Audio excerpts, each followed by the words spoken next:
আজকের আমাদের বিষয় হচ্ছে ফাইল। পিএইচপিতে কিভাবে ফাইল ম্যানেজ করতে হয়। সমস্যা?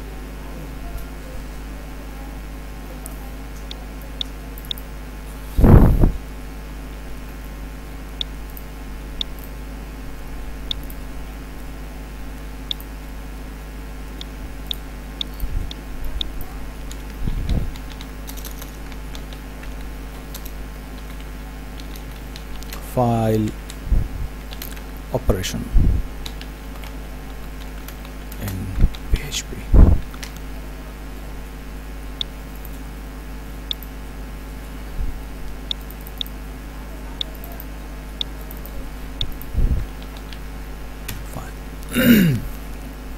ফাইল কোন কাজে লাগে? লাগে হচ্ছে ধরো এক্সাম্পল হিসেবে যদি আমরা বলি,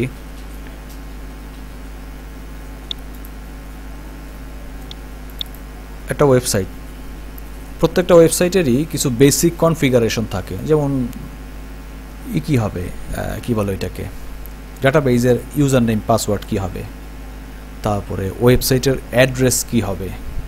যদি আমরা আমাদের কন্টেন্টগুলো ডাইনামিক করতে চাই তাহলে এই ইনফরমেশনগুলো আগে ইউজারের কাছ থেকে নিয়ে যেতে হয়। দেখা যায় যে ওয়ার্ডপ্রেস সেট আপ করার আগে ওয়ার্ডপ্রেস বলে যে আমাকে একটা ইউআরএল দেন, ডাটাবেজের নাম দেন, ডাটাবেজের ইউজার নেম পাসওয়ার্ড দেন। এখন আমার ওয়ার্ডপ্রেস সেট আপ করার আগ পর্যন্ত কিন্তু ডাটা বেজই নাই, ডাটা বেজটাই এক্সিস্ট করতেছে না সেখানে। তারপরেও তাকে ইউজার নেম পাসওয়ার্ড দিতে হচ্ছে, রাখবে কোথায় সে? তাকে তো স্টোর করতে হবে এক জায়গায়, যেখান থেকে বারবার নিয়ে নিবে। তো এই স্টোর করার জন্য আমরা কি করি, কোনো একটা ফাইলের মধ্যে সেটাকে রেখে দিই। সেটা টেক্সট ফাইল হইতে পারে, পিএইচপি ফাইল হইতে পারে, যে কোনো কিছু হইতে পারে। যেমন আমি এখানে একটা কনফিগারেশন ফাইল ওপেন করলে দেখা যাবে যে এখানে কিছু কনফিগারেশনের কথা পিএইচপি লিখে রাখছে। তো এরকম কনফিগারেশন ফাইল প্রত্যেকটা সফটওয়্যারের জন্যই লাগে। তার মানে আমরা যদি এরকম একটা ফাইল তৈরি করি, নর্মাল আমাদের টেক্সট ফাইলই তৈরি করি, সেই টেক্সট ফাইলটাকে আমাকে পিএইচপি এমনভাবে কাজ করতে হবে যেন সে একটা টেক্সট ফাইল ক্রিয়েট করতে পারে, একইভাবে সেই টেক্সট ফাইলটাকে রিড করতে পারে এবং প্রয়োজনে সেই টেক্সট ফাইলের মধ্যে নতুন কিছু অ্যাড করতে পারে অথবা রিমুভ করতে পারে, যেটাকে আমরা বলবো হচ্ছে আপডেট। এটা পিএইচপি নিজেই করতে পারবে। যেমন আমরা মাইক্রোসফট ওয়ার্ডে কী করি, এটা মাইক্রোসফট ওয়ার্ডে যাই, নিউতে ক্লিক করি, এটা ফাইল হয়, আমরা সেভ করলে ফাইলটা আমাদের হার্ড ডিস্কে সেভ হয়ে যায়। ঘটনাটা আসলে এরকমই, কিন্তু করবে হচ্ছে প্রোগ্রামেটিক্যালি, মাউস দিয়ে ক্লিক করে বা অন্য কোনোভাবে কিছু না, পিএইচপি নিজে করবে প্রোগ্রামেটিক্যালি। তো এইরকম প্রোগ্রামেটিক্যালি ফাইল ম্যানেজ করতে হয় কীভাবে, আজকের ব্যাপার হচ্ছে, সে আলোচনার বিষয় হচ্ছে সেইটা। কেন লাগবে? একটা তো বললাম কনফিগারেশন ফাইল সেভ করার জন্য, কনফিগারেশন ফাইল রিড করার জন্য অনেক সময় লাগে। এছাড়া লাগে হচ্ছে যদি আমি চাই যে কোনো কুকি স্টোর করে রাখবো বা কোনো ইনফরমেশন আমি স্টোর করে রাখতে চাই ইউজারের পিসিতে, যদিও এটার জন্য পারমিশন লাগবে ইউজারের। আচ্ছা, এরপরে হচ্ছে আরেকটা, সেটা হচ্ছে গিয়ে আমরা এমন একটা প্রজেক্টে হয়তো কাজ করতে হচ্ছে যে প্রজেক্টে আসলে কোনো ডাটাবেজই নেই, অথবা ডাটাবেজ অ্যাক্সেস করার আমার কোনো উপায় নেই, আমি পাচ্ছি না ডাটাবেজের অ্যাক্সেস, কিন্তু আমাকে কিছু জিনিস স্টোর করতে হবে। অথবা এমন ক্ষুদ্র কোনো জিনিস, যেই ক্ষুদ্র জিনিসগুলোর জন্য আমি চাচ্ছি না হয়তো ডাটাবেজ অ্যাক্সেস করতে। এই জাতীয় ক্ষেত্রে তখন আমরা ফাইল ব্যবহার করতে পারি। আগে একটা সময় ছিল যখন আমরা আসলে ফাইল দিয়েই ডাটাবেজ ম্যানেজ করা হতো। পরে ডাটাবেজের কনসেপ্টটা বাড়তে বাড়তে যখন বড় হয়ে গেছে তখন সেটা ফাইল সিস্টেম থেকে বের হয়ে চলে গেছে ডাটাবেজ ম্যানেজমেন্ট সিস্টেমে। বাট ফাইল দিয়েও এটাও করা যায়। তাহলে ফাইল ওপেন করতে গেলে মনে রাখতে হবে, আমরা যেসব ফাইল নিয়ে কাজ করব এই ফাইলগুলির সবসময় ডাইনামিক অ্যাড্রেস বা রিলেটিভ অ্যাড্রেসে কাজ করবে, কখনোই অ্যাবসলিউট অ্যাড্রেস দিয়ে কাজ করা যাবে না ওয়েব রিলেটেড কাজ যখন করব। অ্যাবসলিউট অ্যাড্রেস কি? যেমন আমি একটা ফাইল, যদি আমি এই অ্যাবসলিউট অ্যাড্রেসটা পেতে চাই, যেমন এটাই wp config, এই ফাইলের কথাই যদি বলি, এটার অ্যাবসলিউট অ্যাড্রেস কি? এটার অ্যাবসলিউট অ্যাড্রেস হচ্ছে, আমি প্রপার্টিতে গেলে পাওয়া যাবে, এটা হচ্ছে তার ডিটেইলে যাই, এটাই হচ্ছে তার অ্যাবসলিউট অ্যাড্রেস। ফোল্ডার পাথ হচ্ছে c wamp তারপরে ফোল্ডারের নাম স্ল্যাশ দিয়ে ফাইলের নাম, এটাই হচ্ছে তার অ্যাবসলিউট অ্যাড্রেস। কিন্তু ওয়েবসাইটে গিয়ে আমরা যদি ফাইলটাকে অ্যাক্সেস করতে চাই তাহলে কিন্তু ওয়েবসাইট থেকে আমরা ফাইলের অ্যাবসলিউট অ্যাড্রেস পাবো না, আমাকে বলতে হবে কোন ডোমেইনে আছে। এই ক্ষেত্রে আমাদের যে ডোমেইন, সেটা হচ্ছে আমাদের ডোমেইনের নাম হচ্ছে শাহেদ, মানে হচ্ছে আমার যে ফোল্ডারটা সেই ফোল্ডারের নাম। যেমন আমি যদি এই ফোল্ডারে একটা ফাইল রাখি, সাপোজ XML, তাহলে আমি এটাকে অ্যাক্সেস করবো কীভাবে? আমি বলবো shahid/xml.php, তাই তো। তাহলে আমাকে কোন ড্রাইভে আছে এটার উল্লেখ করার দরকার নেই, সে বুঝবে যে শাহেদ নামে একটা ফোল্ডার আছে ইসের মধ্যে, লোকাল হোস্টে, ওই ফোল্ডারের মধ্যে ঢুকলে xml.php ফাইল পাওয়া যাবে। এরপরে আমার সাব ফোল্ডার বাড়তে পারে, যত খুশি সামনের দিকে সাব ফোল্ডার, বাট আগেরটুকু আমরা আর বলবো না। এটা করা হয় সিকিউরিটির কারণে। সিকিউরিটির কারণটা কি? যেমন আমার ফোল্ডারে যদি এখানে এই জায়গাতে এই যে ফাইলটা আছে XML PHP, এই ফাইলটাকে কি আমি সরাসরি ব্রাউজার ছাড়া অন্য কোনোভাবে এটাকে কি আমি অ্যাড্রেস করতে পারবো? যেমন আমি ব্রাউজারে গিয়ে যখন লিখি যে লোকাল হোস্ট xml.php, আমি ওয়েবসাইট ফাইলের নামটা লিখলাম, এখন তো আমার ফাইলটা চলে আসছে আমার সামনে। এখন একজন ইউজার যদি মনে করে যে না আমি আসলে ওই ফাইলটার মধ্যে কি আছে দেখতে চাই হ্যাকিংয়ের উদ্দেশ্যে, যে আমি ফাইলটার কোডিংটা দেখব, তাহলে আমরা কি করি, ফাইলের জানি এটা ফাইলের অ্যাড্রেস, তো ফাইলের অ্যাড্রেসটা আমি কপি করে যদি আমার এই জায়গায় দিয়ে দিই, তাহলে তো ঘটনা তো সেই একই ঘটা উচিত, বাট এটা কিন্তু ঘটনা সেটা ঘটাবে না, সে আমাকে ব্রাউজারে নিয়ে আসবে। তার মানে হচ্ছে এটা ছিল রিলেটিভ অ্যাড্রেস। কিন্তু আমি যদি অ্যাবসলিউট অ্যাড্রেস দেই তাহলে কিন্তু সে নিয়ে আসতে পারবে। যেমন আমি অ্যাবসলিউট অ্যাড্রেস হিসেবে এখন যদি অ্যাবসলিউট অ্যাড্রেস পাস করি এখানে কোনো ব্রাউজারে গিয়ে এখানে এসে আমি বললাম যে আমি অ্যাবসলিউট অ্যাড্রেস দিলাম /xml.php, এটা হচ্ছে অ্যাবসলিউট। এবং অ্যাবসলিউট অ্যাড্রেস যদি আমি কখনো দিতে পারি তাহলে কিন্তু সেই ফাইলটা খুলে দেখাবে। যেমন FTP দিয়ে খুলে দেখানো যায় ফাইলগুলিকে, FTP-তে ঢুকে ফাইল দেখো, ওইখানে অ্যাবসলিউট অ্যাড্রেস কাজ করে। অ্যাবসলিউট অ্যাড্রেস দিয়ে FTP ছাড়া যেন কেউ ফাইল দেখতে না পারে, এই জন্যই ওয়েবসাইটে রিলেটিভ অ্যাড্রেস ব্যবহার করা হয়। যেমন ফাইলটা আসলে স্পেসিফিক কোথায় আছে আমি জানি না। ওয়েবসাইট থেকে কখনোই কিন্তু কোনো ডাউনলোড করা ফাইলের ক্ষেত্রেও রাইট ক্লিক করলে কিন্তু প্রপার অ্যাড্রেসটা পাওয়া যায় না। এবং অনেক ক্ষেত্রেই দেখা যায় ফাইলটা ডাউনলোড করার পরে আমি যখন দ্বিতীয়বার আবার একই অ্যাড্রেস কপি করে URL দেই, সে বলে সেশন টাইম আউট হয়ে গেছে, এই ফাইল আর নামানো যাবে না, যদি পজ সিস্টেম না থাকে ওই ফাইলের ক্ষেত্রে, হয় না? আমি বলতেছি যে এই নতুন করে আবার ডাউনলোড শুরু করতে হবে, এটা আর ডাউনলোড করা যাবে না। তার মানে আমি অ্যাবসলিউট অ্যাড্রেসটা পাই নাই, আমাকে একটা রিলেটিভ অ্যাড্রেস দেওয়া হয়েছিল, ওই রিলেটিভ অ্যাড্রেসের কারণে আমি ফাইলটাকে আর পরের বার অ্যাক্সেস করতে পারতেছি না। এই ধরনের কিছু কাজ আমরা আজকে দেখবো যে ফাইল নিয়ে কী হতো। প্রথম কাজ যেটা, আমি জটিলতা নিয়ে গিয়ে প্রথম কাজ হচ্ছে আমাকে একটা ফাইল ওপেন করতে হবে। তো প্রথম কাজ, ফাইল ওপেন করতে গেলে আমাকে PHP একটা ফাংশন তৈরি করে দিয়েছে, আবারও বলতেছি সে লাইব্রেরি ফাংশন ইউজ করতেছি। ফাইলের নামটা হচ্ছে fopen।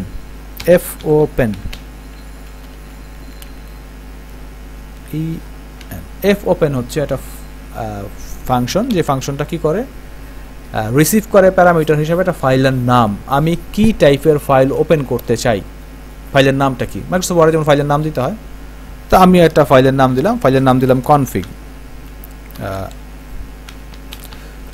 config.txt, text file open করব। দেন সে আমাকে বলবে হচ্ছে যে ফাইলটা যে আমি খুলবো কি মুডে খুলবো। মুড অনেকগুলো আছে, রিড মুড আছে, রাইট মুড আছে, অ্যাপেন্ড মুড আছে, A+ আছে, W+ আছে, অনেক মুড। আপাতত আমি এটাকে W বা রাইট মুডে খুলতে চাই। রাইট মুড খোলা মানে হচ্ছে এই ফাইলের মধ্যে কোনো কিছু নতুন কিছু অ্যাড করা যাবে, ফাইলে কিছু মানে সেভ করা যাবে, কিছু লিখে সেভ করা যাবে। আর রিড মুডে যদি খুলি তাহলে ফাইলটাতে কিছু সেভ করা যাবে না, শুধু পড়া যাবে। Read only, right, read only. Read mode হচ্ছে রিড অনলি, আমি শুধু রিড করতে পারবো বাট কোনো এডিট করতে পারবো না। রাইট মুডে খুললে এডিট করা যাবে, বাট এই মুডে একটা ঝামেলা আছে। তাহলে ফাইলটা ওপেন হয়ে গেল। আচ্ছা, সে আমাকে কি বলে, সেখানে কোনো এরর তো নাই। আচ্ছা, সে যেটা করবে সেটা হচ্ছে এই ফাইলটা যখন ওপেন করবে তখন ফাইল হ্যান্ডলার নামে একটা হ্যান্ডলার আমাকে রিটার্ন করে। হ্যান্ডলার মানে হচ্ছে এই যে ফাইলটা যে ওপেন করলো, সে ওপেন করার পরে একটা, এটাকে আমরা বলি হ্যান্ডলার। হ্যান্ডলারটা হচ্ছে এরকম একটা জিনিস, এই ফাইলটাকে, টেম্পোরারি ফাইলটাকে সে কিছুক্ষণ মেমোরিতে ধরে রাখে ফাইলটাকে কাজ করার জন্য। ফাইলটা তো ওপেন হয়ে গেছে, মানে ফাইলটা তো ওপেন।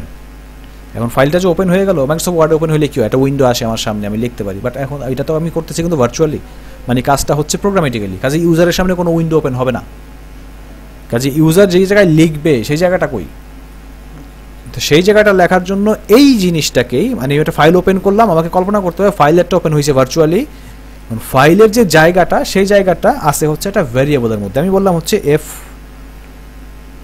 নামে একটা ভ্যারিয়েবলের মধ্যে আমি বলে দিলাম যে আমি ওই যে ফাইলের জায়গাটা সেটা আমি f এর মধ্যে রেখে দিলাম। তাহলে এই জায়গায় কি আছে, ওই ফাইলটা যেটা ওপেন হয়েছে সেটা ভার্চুয়ালি f এর মধ্যে আছে। আমি কোডটা রান করে দেখি কি বলে সেইখানে। ফাইল,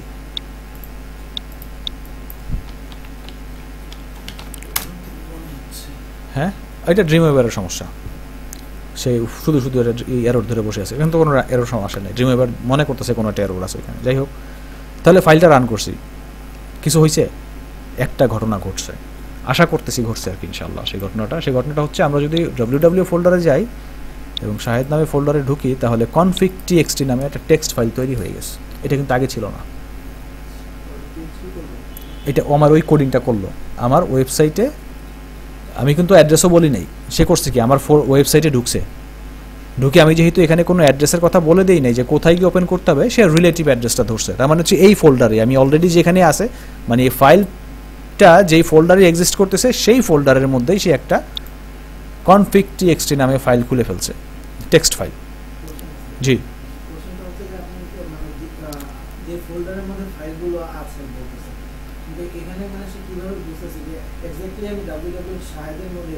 কারণ আমি তো অ্যাড্রেস বারে ফাইলটাকে এখান থেকে আমি রিড করতেছি, ফাইলটাকে আমি রান করছি না এখান থেকে। রান করার পরে অ্যাপাচি তো বুঝতেছে ফাইলটা রান হচ্ছে কোথা থেকে, ফাইলটা রান হচ্ছে লোকাল হোস্টে শাহেদ ফোল্ডার থেকে।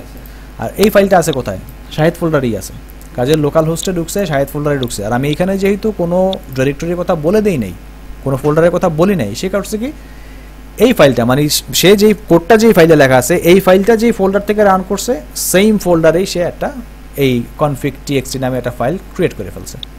এখন এখানে txt না দিয়ে আমরা যে কোনো এক্সটেনশন দিই, আমরা যদি বলি এটা PHP, তাহলে সে config.php নামে একটা ফাইল ক্রিয়েট করবে। রিফ্রেশ করলাম, না ডিলিট করতে পারিনি, config.php আসছে।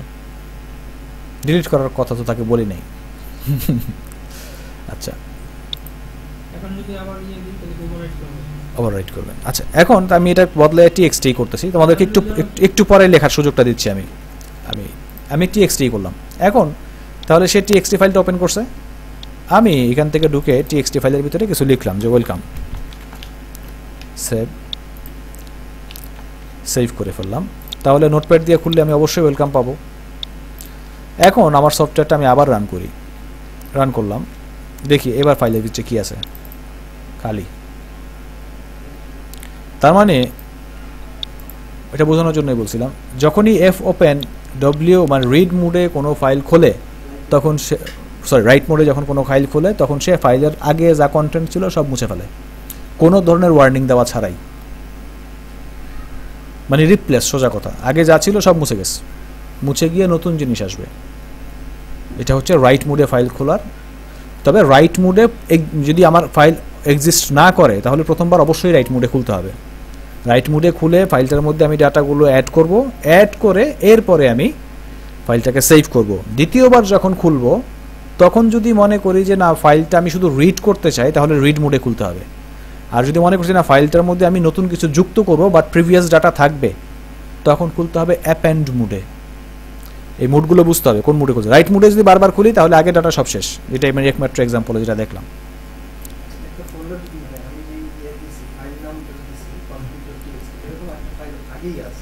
হ্যাঁ, এখন আমি কিন্তু এখানে ওই চেকিংয়ে যাই নাই যে ফাইল অলরেডি এক্সিস্ট করতেছে কিনা। এই চেকিং আসতে হবে আগে আমাদেরকে ম্যানুয়ালি চেক করতে হবে যে ফাইল অলরেডি এক্সিস্ট কিনা।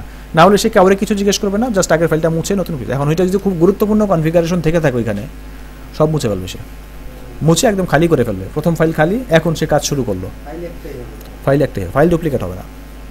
আর যদি রাইট মোডে ফুলবো কখন, যখন ফাইল এক্সিস্ট করছে না, ফোল্ডারে কিছু নাই বা এই নামে কোনো ফাইল নাই, তখনই রাইট মোডে। এই জন্য আগে এক্সিস্ট আছে কিনা চেক করে দেখতে হয়, ফাইল কি এক্সিস্ট কিনা অলরেডি। চেকিংয়ে যদি রেজাল্ট নো আসে, ফলস, ফাইল এক্সিস্ট করতেছে না, দেন আমি রাইট মোডে খুলবো। আর যদি এক্সিস্ট করে, তাহলে হয় অ্যাপেন্ড মোডে, নয় রিড মোডে, বিভিন্ন মোডে খুলবো। বাট আগে আমরা দেখে নেই কীভাবে কাজ করে, এই জন্য আমরা এই কোডটা একটু লিখে নিই এখন। তারপরে আমরা দেখি আমাদের ফোল্ডারে জিনিসগুলো খোলে কিনা।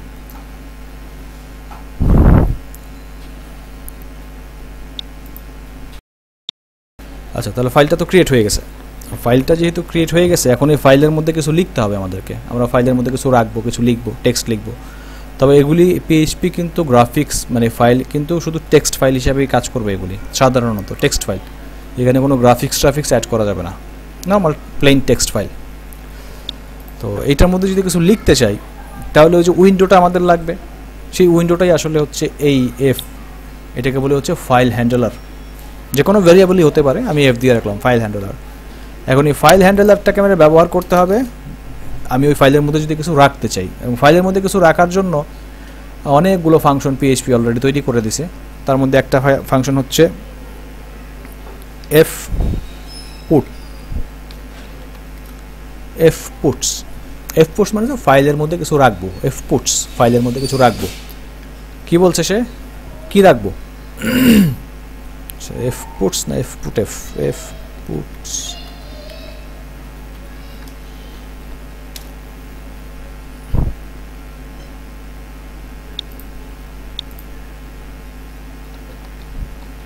ফাংশনটা একটু দেখে নিই ইসের থেকে, পিএইচপি ম্যানুয়াল থেকে।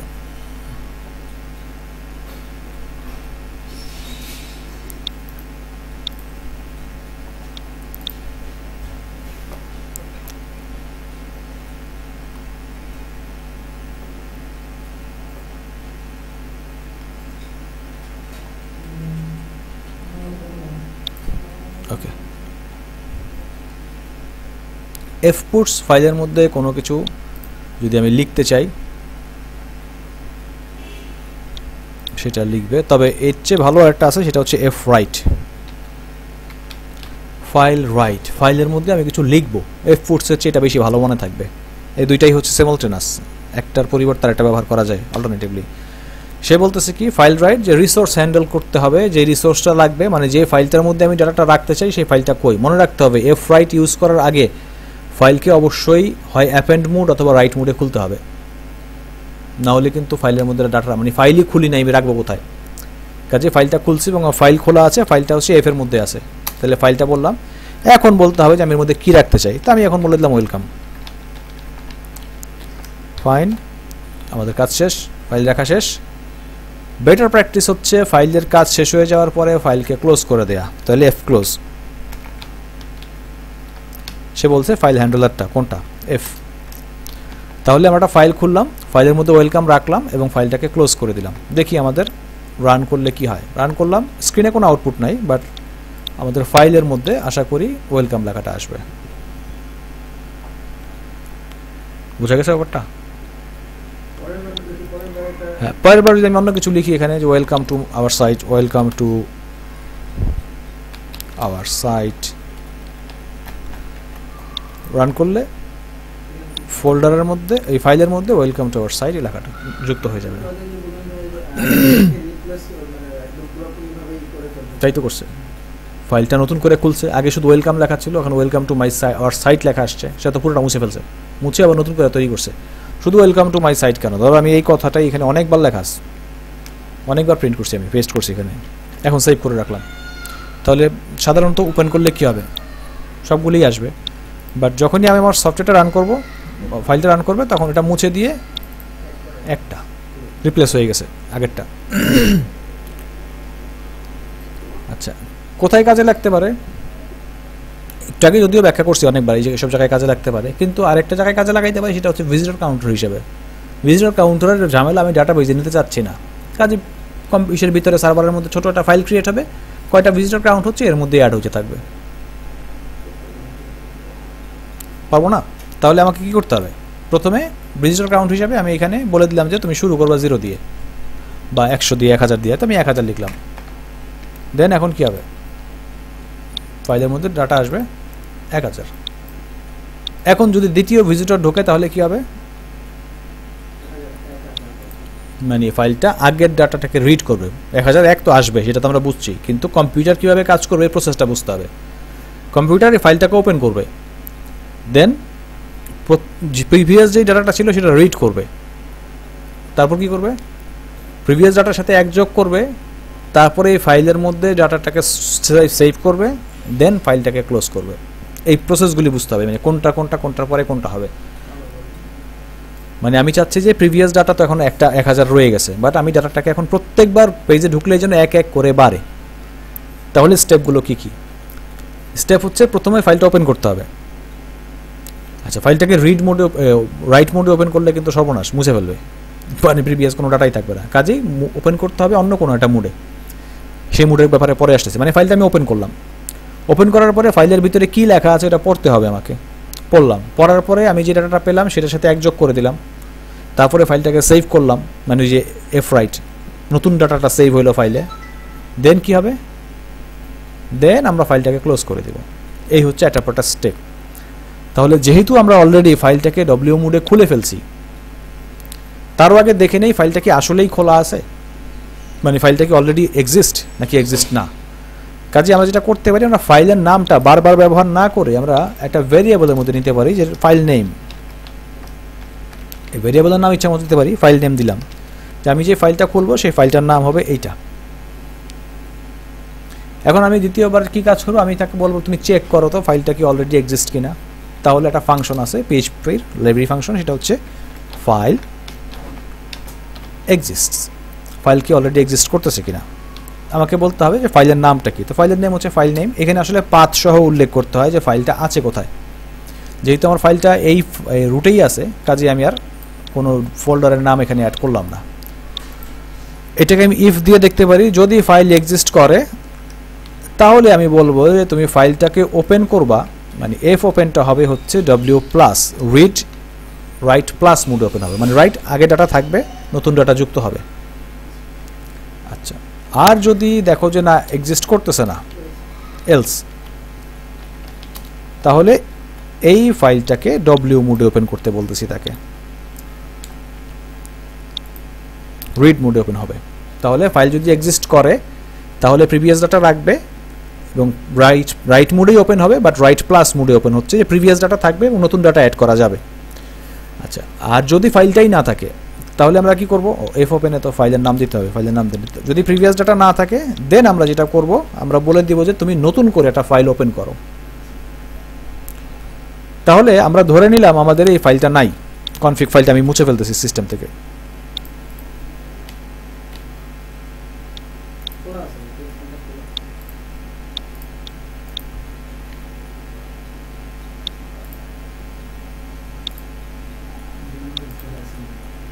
আচ্ছা, যাই হোক, মুছতে না দিলে অসুবিধা নেই। আমি টেক্সট config 1 নামে নতুন একটা config 1 যেহেতু নাই, কাজে কি হবে, আমি রান করলে config 1 নামে একটা ফাইল ক্রিয়েট হবে এবং এই ফাইলের ভিতরে 1000 লিখে ফেলবে। কোডিংটা বোঝা যাচ্ছে তো? দেখি রান করে। আচ্ছা, তাহলে এবার যাই,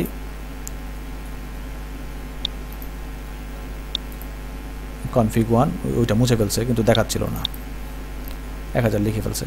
আচ্ছা, এখন যদি আমি এই সফটওয়্যারটাকে আবার রান করি, আরও বেশ কয়েকবার আমি রান করলাম, কি হচ্ছে, config 1 ভিতরে 1000। এখন কিন্তু সে আর রিড মোডে খুলতেছে না, এখন রাইট মোডে খুলতেছে না, রাইট প্লাসে খুলতেছে। রাইট করবে কিন্তু নতুন ডাটা অ্যাড করবে। আচ্ছা, এখন আমি এরপরে এটার সাথে যুক্ত করলাম হচ্ছে 1000-এর সাথে আমি যুক্ত করে দিলাম আরও 2000। এখন দেখি তো কি করে সে। করলাম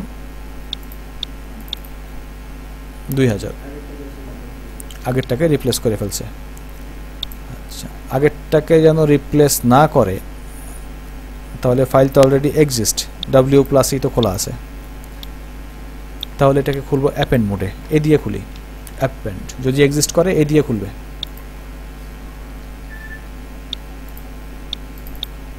তাহলে ওই যে অ্যাড হচ্ছে 2000। যতবার লিখবে ততবার অ্যাপেন্ড হচ্ছে। অ্যাপেন্ড মানে কি, যুক্ত করতেছে, একটা পর একটা যুক্ত করে যাচ্ছে। ওই যে কনক্যাট করি না, কনক্যাটের মতো অনেকটা নতুন ডাটা ফাইলের মধ্যে যুক্ত হচ্ছে, নিচে নতুন ডাটা যুক্ত হয়ে যাচ্ছে,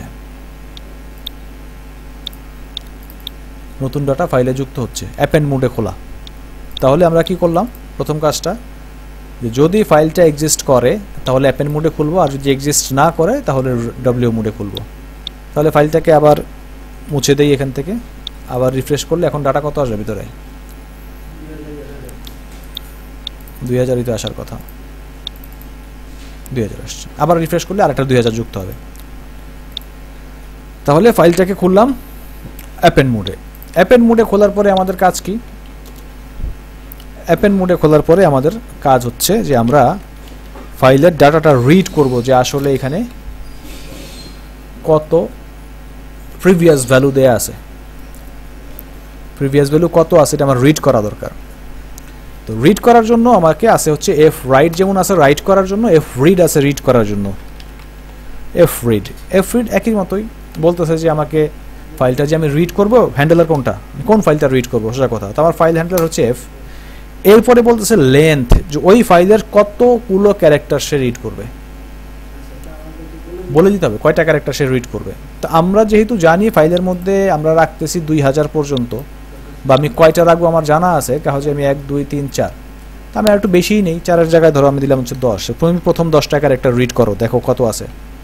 রিড করে সেই ক্যারেক্টারগুলো রিটার্ন করবে। তাহলে আমি এখানে দেখতে পাচ্ছি ভ্যালু নামে বা ডাটা নামে, ডাটার মধ্যে রেখে দাও।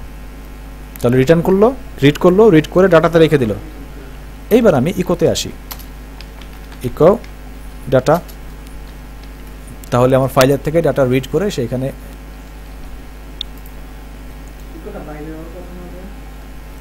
না, হ্যাঁ না, ইকো হচ্ছে যে আচ্ছা এখন তো অ্যাপেন্ড মোডে খুলছে, সরি। তাহলে যেহেতু অ্যাপেন্ড মোডে খুলছে আমাকে ইকোটা দিতে হবে এখানে, মানে এক্সিস্ট করলে তো অ্যাপেন্ড মোডে খুলে, তো অ্যাপেন্ড মোডে খুললে তো আমাকে প্রোগ্রামটা এখানে লিখতে হবে, যেহেতু সেই ফাইল অলরেডি এক্সিস্ট। ফাইলটা অ্যাপেন্ড মোডে খুলে ডাটা রিড করলো, রিড করে ডাটাটা এখানে রাখলো। আর এটা তো হচ্ছে যদি ফাইল এক্সিস্ট না করে তখন শুধু সে ডাব্লিউ রিড মোডে খুলবে। পজিশনিং একটু ডিসিশন মেকিংয়ে ভুল হয়েছে একটু, তাহলে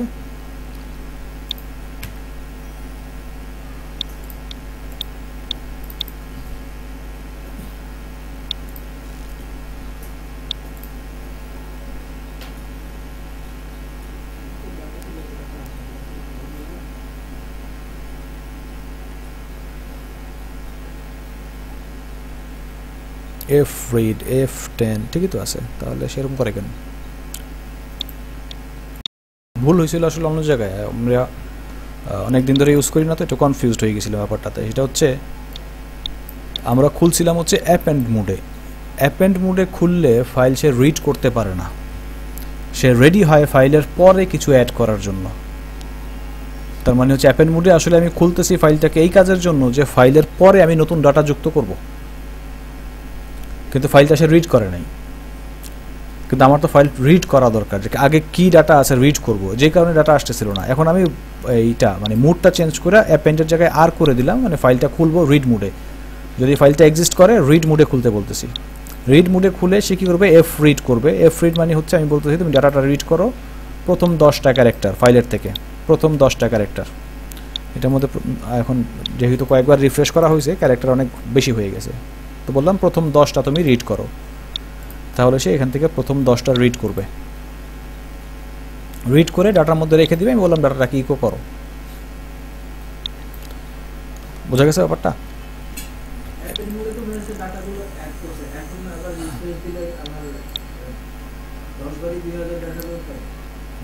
না, যেমন আমি আবার খুলতেছি, আমি ফাইলটা মুছে দিছি, এখন আর নাই, কারণ মানে ফাইলটা এক্সিস্ট করতেছে না, নতুন করে খুলবে। নতুন করে ফাইলটা খুলছে, হ্যাঁ নতুন করে ফাইলটা খুলছে, এখন আমি রিফ্রেশ করলে বলবে 2000। তার মানে এখন সে রিড মোডে খুলছে, রিড মোডে খুলে এখন সে এখানে 2000 লিখে ফেলছে।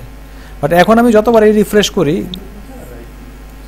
প্রথমবার রাইট মোডে খুলে 2000 ঢুকাই দিছে ভিতরে, দ্বিতীয়বার রিফ্রেশ করার সময় সে চেক করে দেখছে যে এখানে ফাইলটা এক্সিস্ট করতেছে, কাজে এখন তার রাইট মোডে খোলার দরকার নেই। এখন রিড মোডে খুলে ডাটা নিয়ে আসছে 2000 এবং ডাটা বসাবে 2000, মানে প্রিন্ট করে দিল।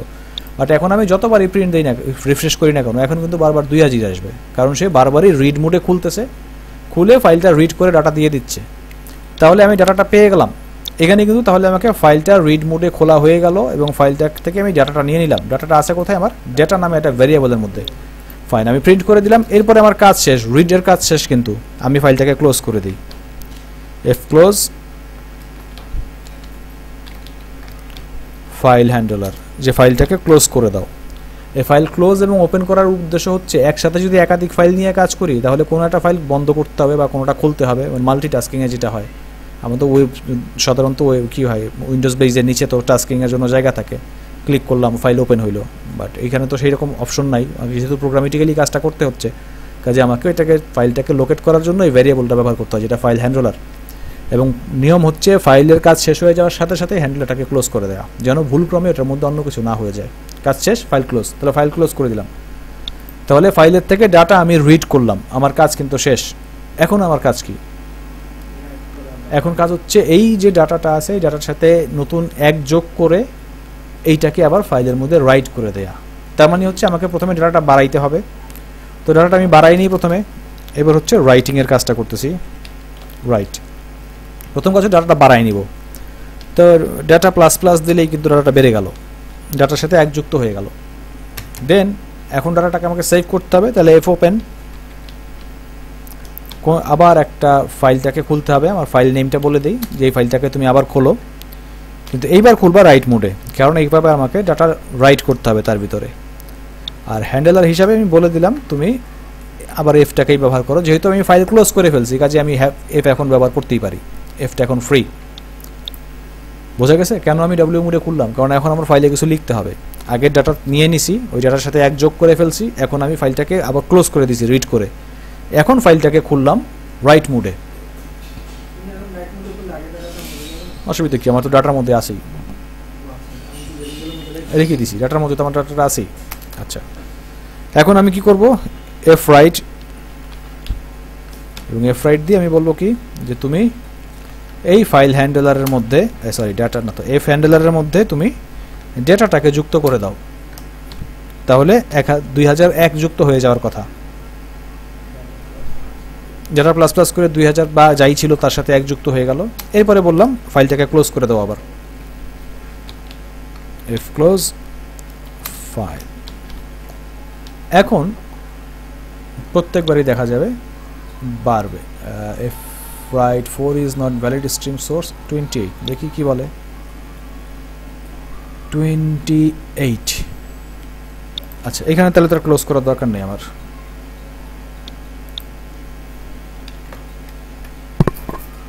আচ্ছা, এই এফ রাইট আর এফ ক্লোজ এটা আসবে কোথায়? এটা আসবে হচ্ছে তাহলে প্রথমবার যখন ফাইলটা রাইট করবে তখন। প্রথমবার ফাইলটা যে রাইট মোডে খোলে, যদি এক্সিস্ট না করে তাহলে রাইট মোডে খুলতেছে, রাইট মোডে খুলে প্রথমবার সে এর মধ্যে এগুলো রেখে দিবে। হ্যাঁ, রাইট মোডে খুলে প্রথমবার সেগুলো ঢুকাই দিল ভিতরে, তারপরে অন্য কাজগুলো হচ্ছে। প্রিভিয়াস ডাটা সে স্টোর করে রাখছে। এখন আমাদের ডাটাবেস দরকার হচ্ছে না, কিন্তু এখন ইউজার যতবারই ঢুকবে ততবারই ডাটা বাড়বে। মানে কি?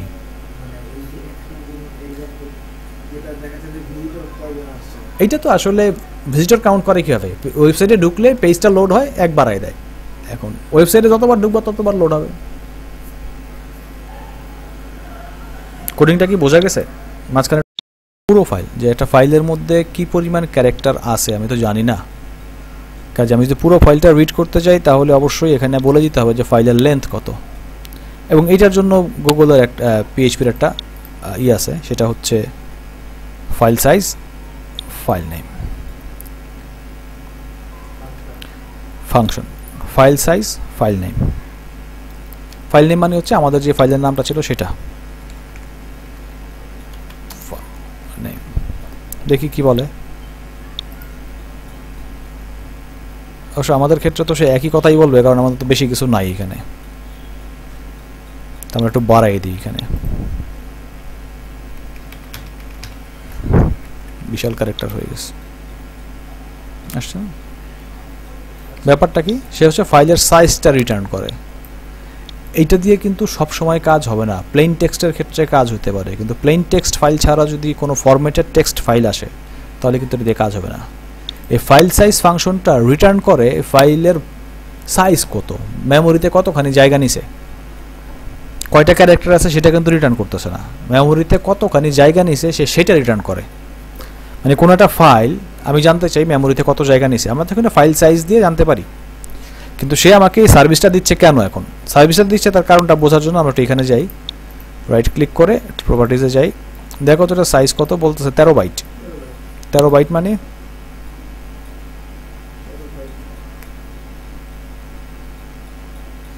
এক 13 বাইট মানে হচ্ছে আসলে 13টা ক্যারেক্টার এখানে আছে। এক একটা ক্যারেক্টারের জন্য 1 বিট করে জায়গা দরকার হয়। 13টা কি আছে? 1 2 3 4 5 6 7 8 9 10 11 12 13। যেহেতু সে 13 বাইট আমাকে রিটার্ন করে দিল, এক একটা ক্যারেক্টারের জন্য 1 বাইট করে লাগতেছে, মানে 8 বিট করে লাগতেছে, 13 বাইট। যে কারণে আমি বলে নিয়েছি ঠিক আছে ফাইল সাইজ, এটা শুধু প্লেন টেক্সটের ক্ষেত্রেই প্রযোজ্য, প্লেন টেক্সট ছাড়া অন্য কিছু হইলে কিন্তু হবে না। অন্য অন্য অন্য কিছুর জন্য সিস্টেম আলাদা, বাট প্লেন টেক্সট হলে আমি সাইজ দিয়ে বলতে পারি এটা। তবে এই ফাংশনটার মূল কাজ হচ্ছে রিটার্ন করা যে আমার ফাইলের সাইজ কত। অনেক সময় দেখা যায় যে ফেসবুক বা কোথাও যখন আমরা কিছু আপ করতে চাই, সে বলে না আপনার ফাইল সাইজ ম্যাক্সিমাইজ বেশি হয়ে গেছে, আপনি এত বড় সাইজের ফাইল দিতে পারবেন না। এটা দেওয়া উচিত কি জন্য, ইউজার তো ইচ্ছা মতো ফাইল আপ করবে। কাজে আমাকে এই ফাইল সাইজ ফাংশনটা দিয়ে বলে দিতে হবে যে আসলে ফাইলের সাইজ কত। আমি একটা এক্সাম্পল হিসেবে দেখাই এটাকে নিচে অন্য জায়গায়, যে এখানে এটা আমি অন্য কাজে ব্যবহার করেছি। ফাইল সাইজ আমি জানতে চাই কার, যে ইকো করো কার ফাইল সাইজ, অন্য কোনো একটা ফাইলের নাম, যেমন অ্যারে ফাংশন, এটার ফাইল সাইজ কত। তাই ফাইলের নামটা আমাকে নিয়ে যেতে হবে এক্সটেনশন সহ, পাথটা সহ বলে দিতে হবে যে ফাইলটা আসলে কোথায় আছে, রিলেটিভ পাথ উল্লেখ করতে হবে। যেহেতু ফাইলটা সেম ফোল্ডারেই আছে, আমার ফোল্ডারের নাম আর উল্লেখ করতে হলো না। দেখি সে আমাকে কি বলে। সর্বনাশ, বিয়ার করে নেই, আগে ব্রেক করে তারপরে ফাইলের সাইজটা জানবে। তাহলে 3701টা ফাইলের সাইজ 3701 বাইট। এখন ওইবিটি ক্যারেক্টার করে আছে তা তো জানি না, এটাও থাকতে পারে, বেশিও থাকতে পারে। যদি প্লেন টেক্সট ফাইল হয় তাহলে ধরে নেওয়া যায় এটাই আছে, প্লেন টেক্সট না হলে অন্য জিনিস থাকতে পারে। কাজে এটা দিয়ে শুধু প্লেন টেক্সট না, যে কোনো ফাইলের কত বাইট জায়গা নিছে সে এটাকে বের করতে হবে। এখন যদি আমি বলি এটা কত মেগাবাইট, কেমনে বের করব, এই ফাইলটা কত মেগাবাইট। PHP সবসময় বাইটে আমাকে আউটপুট দিবে। এখন আমি জানতে চাই এটা কত কিলোবাইট এই ফাইলের সাইজ। এই বাইট বললে, এটা বললে কিন্তু সাধারণ ইউজার বুঝবে না, খুব একটা কনফিউজড হবে। এটা সর্বনাশ, এটা কত, মানে শুধু লিখা দিই বাইট, আবার একটা কনকেট করি। বাইট নিয়ে সাধারণ ইউজারের ভয় আছে, বাইট আবার কি, মেগাবাইট, গিগাবাইট, কিলোবাইট, এগুলি মোটামুটি বোঝা যায়, বাইট কি। এখন এইটাকে ইউজারের বোঝার জন্য কিলোতে কনভার্ট করে ফেলতে হবে। কি করব না, ভাগ করতে হবে, কনভার্ট করতে হবে। তো যখন আমি বাইটের থেকে কিলোতে যাব তখন ভাগ হবে। কাজে আমার এই ফাইলের সিস্টেম এটা যেটা আছে, পুরো ফাইল সাইজটাকে যদি আমি 1024 দিয়ে ভাগ করে দিই, তাহলে আমি পেয়ে যাব হচ্ছে কিলোবাইট। আচ্ছা, এখানে একটা ব্র্যাকেট দিতে হবে। আচ্ছা, আমি এই ক্যালকুলেশনটাই উপরে নিয়ে আসি।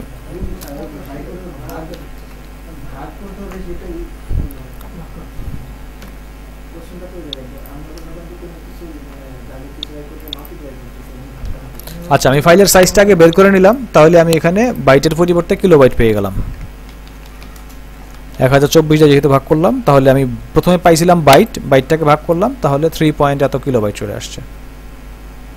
পয়েন্ট অনেকগুলো আসছে, অসুবিধা নাই। সে যত দূর পর্যন্ত অ্যাকুরেট হিসাব করা যায় সে করছে। তা আমার এত কিলোবাইট জায়গা চলে আসছে। এখন কিলোটাকে যদি মেগায় কনভার্ট করতে চাই, তাহলে আবার 1024 দিয়ে এখানে ভাগ করে দিই। সরি,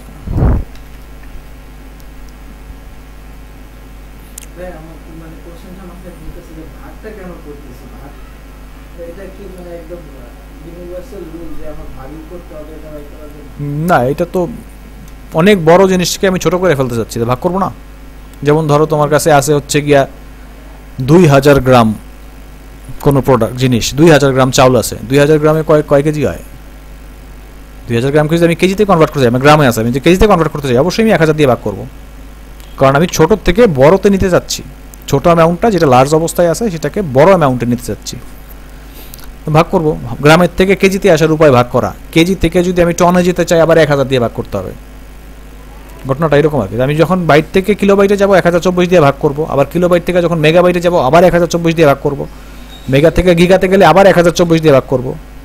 এরকম ভাগ একের পর এক করতেই থাকতে হবে। আবার যদি গিগার থেকে কিলো নিচের দিকে আসতে যাই, তখন আবার গুণ করতে করতে আসতে হবে, যে আমার 1 গিগা আছে, তাহলে কত বাইট, তাহলে 1 গিগা এটার সাথে গুণ হবে 1024, তার সাথে গুণ হবে 1024, তার সাথে 1024, তার সাথে 8, তাহলে এই জিনিসগুলো পাওয়া যাবে। দেখি এটা কি আমাকে আউটপুট দেয়। তাহলে এটা হচ্ছে 0.00 এত মেগাবাইট। এখন তো কিলো না, এখন হচ্ছে মেগাবাইট। তখন আমাকে মেগা লিখতে হবে, মেগাবাইট। হ্যাঁ, এত রেজিস্টার ইউজারকে দেওয়া দরকার নেই। ইউজারকে দেওয়ার আগে তোমরা ফরম্যাট করে দিব, যে আপনি ইউজার কয়টা দেখবে। ফরম্যাটের অপশন আছে, ফরম্যাটের অপশনে যাচ্ছি না এখন, ফরম্যাটের অপশনে পরে যাই। আমাদের ফাইল নিয়ে কথাবার্তা বলার কথা, ফাইল নিয়ে কথা বললাম, এবং ওই সাথে যেহেতু ফাইলের সাইজটা চলে আসছে, সাইজটা দেখাই দিলাম। এইভাবে ফাইলের সাইজ বের করে নিতে হয়। পিএইচপি ম্যানুয়াল এখানে ওরা ডেসক্রিপশনে ফাইলসের জায়গায় আইএনটি টা ব্যবহার করছে। হ্যাঁ, ওইটা হচ্ছে টাইপ কাস্টিং। একটু আগে বললাম ফাইল সাইজ রিটার্ন করে কি, রিটার্ন করে ফাইলের সাইজ। আর আমি যদি ইন্টিজার করে ফেলি তাহলে সে ইন্টিজার রিটার্ন করবে। এখন যে সে আমাকে যেটা রিটার্ন করছে অলরেডি, এটা কিন্তু ফ্লোটে রিটার্ন করছে। আমি আবার একটু রিটার্ন করে দেখাই।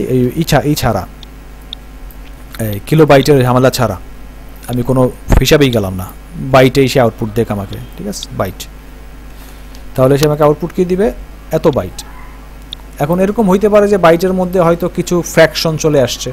কারণ ফ্র্যাকশন আসছিল কোথায়, যখনই আমি এটাকে বাইটটাকে ভাগ করে ফেলছিলাম 1024 দিয়া 1024, তখনই কিন্তু ফ্র্যাকশনাল কিছু পার্ট চলে আসছে। এখন এই ফ্র্যাকশনাল পার্টটাকে আমি যদি ইন্টিজারে কনভার্ট করে ফেলি যে কাছাকাছি, এটা 3 কিলো বাইটের কাছাকাছি, তখন আমি বলবো যে ঠিক আছে তুমি রিটার্ন করবো হচ্ছে ইন্টিজার টাইপের। টাইপ কাস্ট করে দিলাম, ইন্টিজার রিটার্ন করো। এখন সরি এটা না, ইন্টিজার রিটার্ন করলে তখন থাকবে না, তখন আমাকে সে বলবে যে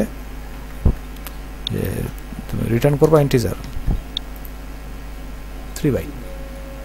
মানে রিটার্ন মানে আমাকে প্রিন্ট করার আগে টাইপ কাস্ট করে ফ্লোটটাকে ইন্টিজার বানাই দিল। ফ্লোটটাকে ইন্টিজার বানাইলে সে যেটা করবে, দশমিকের পরে যা আছে সব বাদ। যদি 5-এর কম থাকে, 5 থাকলে বা 5-এর বেশি থাকলে 1 যুক্ত করে দেবে। এটা আবার ম্যাথমেটিক্যাল হিসাব, ওই জায়গায় ঝামেলায় না যাই। টাইপ কাস্টিং এর কাজ হচ্ছে একটা ফরম্যাট থেকে আরেকটা ফরম্যাটে কনভার্ট করে দেওয়া। আগে ছিল এক টাইপের ডাটা, এখন হয়ে গেছে সে অন্য টাইপের ডাটা। এটা হচ্ছে কাস্টিং এর কাজ। আর তুমি যেটা দেখছিলা ওখানে তুমি দেখতেছো, এখানে হচ্ছে ফাংশনের ডেফিনেশন দিচ্ছে, ইন্টিজার ব্র্যাকেটে ইন্টিজার লেখা, তারপরে ব্র্যাকেট দিয়ে ফাংশনের নাম লেখা বা এরকম কিছু। ওইখানে বলতেছে এটা রিটার্ন করে কি টাইপ। যাই হোক, তাহলে ফাইলের সাইজের কাজ হচ্ছে গিয়া ফাইলটা কি টাইপের, মানে ফাইলের সাইজ কত সেটা সে রিটার্ন করে। আর যেহেতু প্লেন টেক্সট কয়টা ক্যারেক্টার লেখা আছে ওই অনুযায়ী বাইট রিটার্ন করে, যে কারণে আমরা এখানে ফাইল সাইজ দিয়ে এইটার ঝামেলাটা দূর করে ফেলতে পারছি। তবে এই ঝামেলা এইভাবে দূর না, মানে এভাবে ইউজ না করেও আরও সহজ পদ্ধতিতে ইউজ করার ব্যবস্থা পিএইচপি অলরেডি করে দিছে। তার আগে ছোট আরেকটা জিনিস আমি দেখতে চাই, সেটা হচ্ছে যে আমি চাচ্ছি যে যখনই কোনো একজন ইউজার আমার ওয়েবসাইটে ঢুকবে আমি তাকে একটু ট্র্যাক করব। ট্র্যাক করবো কীরকম, যে সে কোন আইপি দিয়ে ঢুকছে আইপিটা আমি আমার ফাইলের মধ্যে লিখে রাখবো সর্বশেষ। তাহলে এবং ওই আইপি মানে এরকম করতে পারি যে অনেক সময় আছে ওয়েবসাইট মেনটেনেন্সের অবস্থায় চলে যায়, আমি অন্য কাউকে ঢুকতে দিতে চাই না। ঢুকবে কারা, স্পেসিফিক আইপি থেকে যারা আসবে শুধু তারা, এটা আমাদের ডেভেলপাররাই ঢুকবে। তো এইটা একটা কাজ। আর এটা কাজ হচ্ছে আমি চাচ্ছি যে কোন জায়গার থেকে কে ঢুকতেছে তার আইপিগুলি যেন এখানে সেভ হয়ে যায়। তাহলে আমাকে কি করতে হবে, জানতে হবে যে আমি কোন আইপি থেকে আসতেছি। এবং আইপি রিড করার জন্য পিএইচপিতে ফাংশন আছে, আইপি রিড করা হয় গ্লোবাল ভেরিয়েবল দিয়ে, সুপার গ্লোবাল ভেরিয়েবল দিয়ে। তো এই সুপার গ্লোবাল ভেরিয়েবল ব্যবহার করার জন্য একটু গুগলে সার্চ দিয়ে দেখি যে ইউজার আইপি পিএইচপিতে কীভাবে বের করবো, বা সার্ভারের IP, how to get client IP address in PHP. এটা বের করার জন্য সার্ভারের মধ্যেও আছে।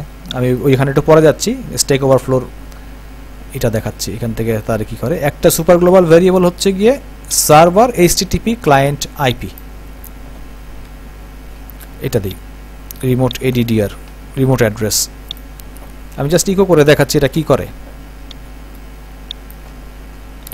সার্ভার হচ্ছে এটা সুপার গ্লোবাল ভেরিয়েবল $_সার্ভার। আচ্ছা,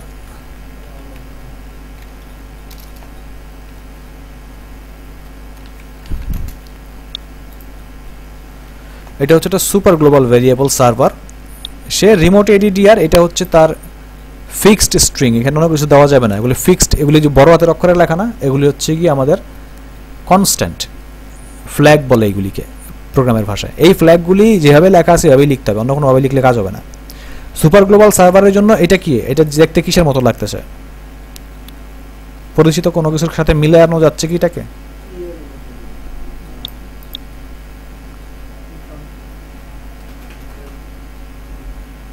অ্যাসোসিয়েটিভ অ্যারে, অ্যাসোসিয়েটিভ অ্যারে। এটা আসলে সুপার গ্লোবাল ভেরিয়েবলটা একটা অ্যারে। ওই অ্যারের মধ্যে আমাদের একটা ইন্ডেক্স হচ্ছে রিমোট এডিডিআর। এই সুপার গ্লোবাল ভেরিয়েবলগুলো অ্যাপাচি সার্ভার নিজেই ক্রিয়েট করে, পিএইচপি প্রোগ্রাম নিজেই ক্রিয়েট করে এই ইন্ডেক্সটাও সে ক্রিয়েট করে ওই ইন্ডেক্সের মধ্যে ইউজারের আইপি অ্যাড্রেসটা রেখে দেয়। প্রত্যেক ইউজারের জন্য আলাদা আলাদা আইপি অ্যাড্রেস, যে যেখান থেকে ঢুকছে তার আইপি অ্যাড্রেস। কাজে আমার সার্ভার থেকে আমি যদি শুধু এই ভেরিয়েবলটাকে কল করি, তাহলে আমি কিন্তু আইপি অ্যাড্রেস পেয়ে যাবো। মানে আমি ইকো করলাম, আমাকে এখন সেটা আইপি অ্যাড্রেস দিবে।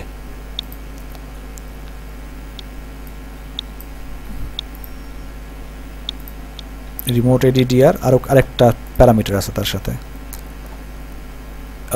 HTTP client IP.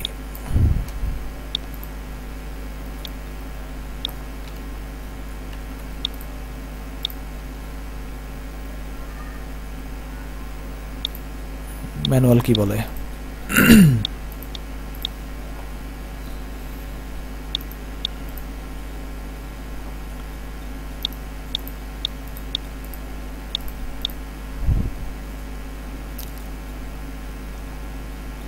এই যে এখানে আছে server name, protocol name, software protocol কোনটা ইউজ করতেছে, ডকুমেন্ট রুট কোনটা, ক্যারেক্টার কোনটা, এগুলি সব হচ্ছে সেই এটা এই কি বলো এটাকে, ওই কনস্ট্যান্টগুলো, যে ফ্ল্যাগগুলি আমরা ব্যবহার করব। যেমন আমরা যদি রিকোয়েস্ট টাইম ব্যবহার করি, time stamp of the start of request available PHP 5.1.0, এর আগের ভার্সনে এটা পাওয়া যাবে না।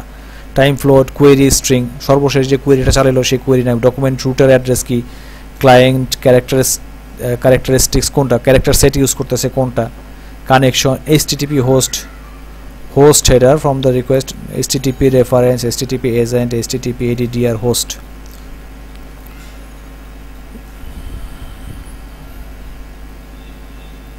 Remote ADDR, এটাই তো, হ্যাঁ। The IP address from which the user is viewing the current page, এই পেজটা দেখতেছে যে ভিউয়ার, তার অ্যাড্রেস, IP অ্যাড্রেস। তো একটু বিআরটা মনে হয় ওপেন করা দরকার, ইকো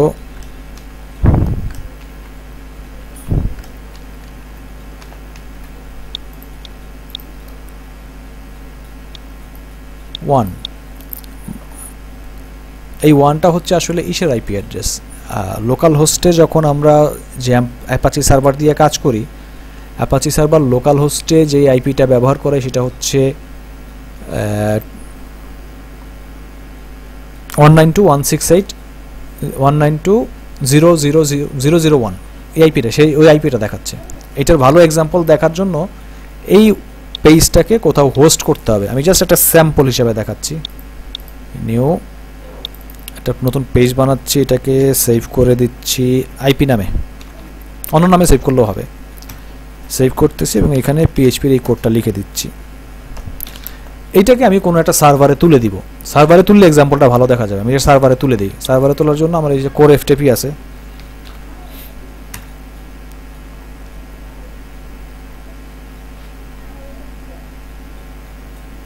ওকে,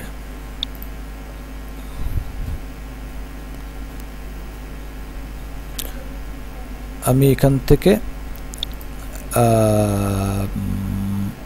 ডেমো bitsoftex/demoতে আমি এটা তুলে দিচ্ছি, দেখি কি হয়। আইপি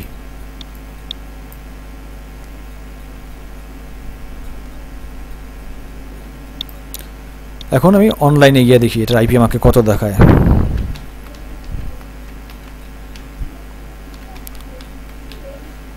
demo/ip.php, এই যে আমার মেশিনের আইপি। আমি ভিজিট করতেছি এখান থেকে। তোমাদের যদি ইন্টারনেট থাকে তোমরা এই অ্যাড্রেসটা লিখলে ভিন্ন আইপি দেখাবে।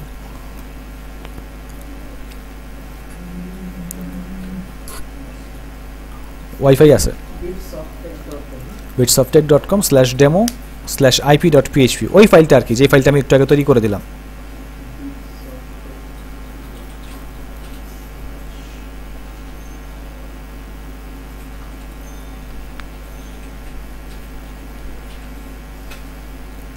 অবশ্য আমরা যেহেতু শেয়ার্ড কানেকশন ইউজ করতেছি ইন্টারনেট, সেম আইপিও আসতে পারে।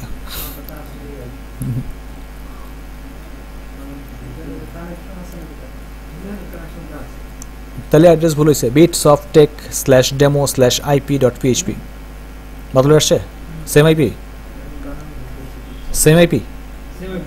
তাহলে ওই যে শেয়ার্ড কানেকশন, তো এই জন্য সেম আইপি আসতেছে, ওই সার্ভারের আইপি আসছে, যে সার্ভার থেকে আসছে।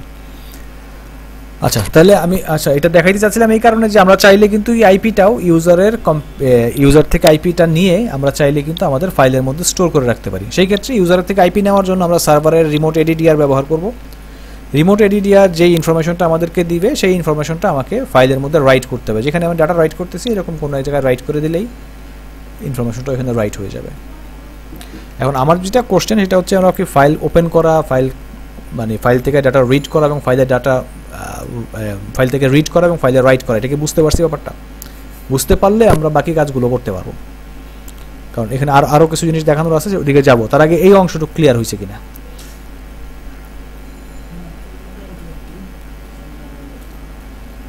তাহলে আরেকটু সামনের দিকে আগাই, আরেকটু সামনের দিকে আগাইলে আরেকটু আস্তে আস্তে আরও ক্লিয়ার হবে।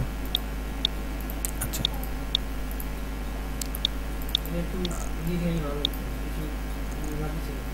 আচ্ছা আচ্ছা তাহলে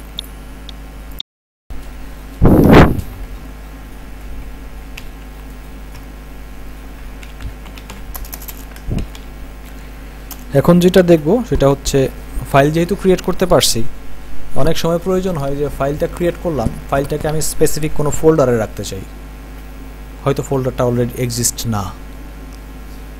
তাহলে আমরা কিভাবে একটা ফোল্ডারও ক্রিয়েট করতে পারি সেটাও একটু দেখে নিই। কীভাবে ফোল্ডার ক্রিয়েট করব? ফোল্ডার ক্রিয়েট করার জন্য কোডটা হচ্ছে mkdir, মেক ডিরেক্টরি নিলে ভালো, এগুলি আলাদা আলাদা থাকলো। mk ডিরেক্টরি, ফোল্ডারের নাম এবং যদি কোনো পাথ থাকে পাথ উল্লেখ করতে হবে। তা আমরা বললাম হচ্ছে যে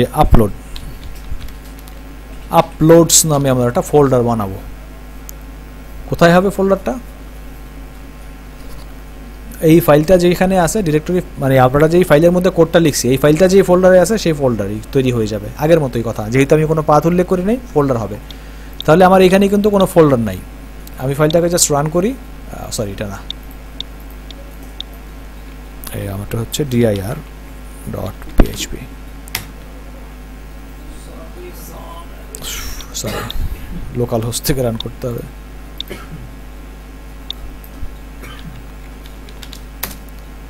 তাহলে আমি এখন আমার এখানে একটা ফোল্ডার পাবো, যা ফোল্ডার করে ফেলছে সে।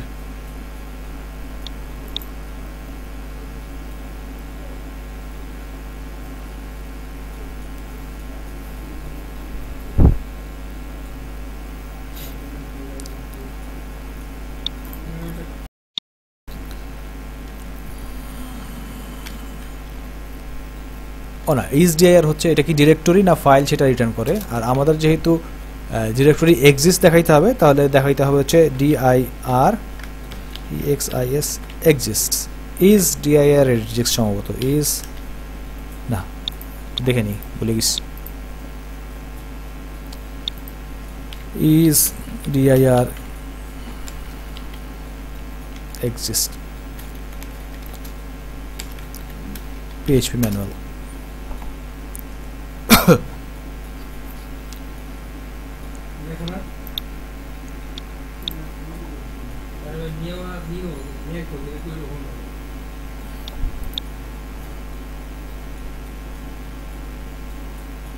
হ্যাঁ একইভাবে, হ্যাঁ ওইটাই, সরি আমি ভুল করছি। তাহলে ESDIR ইজ dir ডিরেক্টরিটা আছে কিনা, কোন ডিরেক্টরিটা? ওই যে নামটা উপরে লিখে দিয়ে আসছি। যদি ডিরেক্টরি থাকে তাহলে আমরা বলবো যে অলরেডি এক্সিস্ট, আর যদি না থাকে তাহলে ক্রিয়েট করব। আসলে এখানে তো মেসেজ তো কোনো দেওয়ার দরকার নাই, আমরা বলবো যে ইফ নট ইজ ডিরেক্টরি, যদি ডিরেক্টরি না থাকে দেন মেক ডিরেক্টরি dir, আর ডিরেক্টরি যদি থাকে তাতে কিছু করার নাই, আছে। এখন আর কি করার আছে? এটা ক্রিয়েট করবে। এখন দেখি কি বলে। এখন আর কোনো এরর দিচ্ছে না, কারণ অলরেডি আছে এটা। তাহলে আমি যদি এখন ফেলে দিই এটাকে এই জায়গার থেকে, যে আপলোডসটা ফেলে দিলাম, দেন আমি রিফ্রেশ করলে সে আপলোডস বানাবে, বাট এরপরের বার রিফ্রেশ করলে আর এরর দিবে না, কারণ অলরেডি এক্সিস্ট, আর মাথা ব্যথা নাই। এখানে নট দেওয়ার কারণ হচ্ছে ইজ ডিরেক্টরি রিটার্ন করবে হচ্ছে ডিরেক্টরিটা আছে কি নাই। তো ইফ দিয়ে আমি চেক করলাম, ইফ ডিরেক্টরি, তার মানে সে কি বলবে? ইয়েস। যদি থাকে তাহলে বলবে ইয়েস, তার মানে আমাকে করতে হবে। যদি থাকে তাইলে বলবো যে তুমি করো না, যদি না থাকে তাইলে করো। এখন আমি তার কাছ থেকে অ্যান্সারটাই নিলাম উল্টা করে, তাকে প্রশ্ন করলাম ডিরেক্টরি কি নাই, সে প্রশ্নের উত্তর দিবে কি আছে, যদি থাকে তাহলে তোমার বানানোর দরকার নাই। যদি উত্তরটা হ্যাঁ হয় যে না নাই, তাইলেই বানাও, এক লাইনেই ঝামেলা শেষ। নেগেটিভটা নিলাম তার কাছ থেকে উত্তরটা, তাইলে বানাও, আর না থাকলে কিছু করার দরকার নেই, আছে। এই জন্য আগে নট দেয়া, যেগুলি ট্রু রিটার্ন করে বা true false return, boolean return করে, এগুলির সামনে এরকম নট ইউজ করা যায়।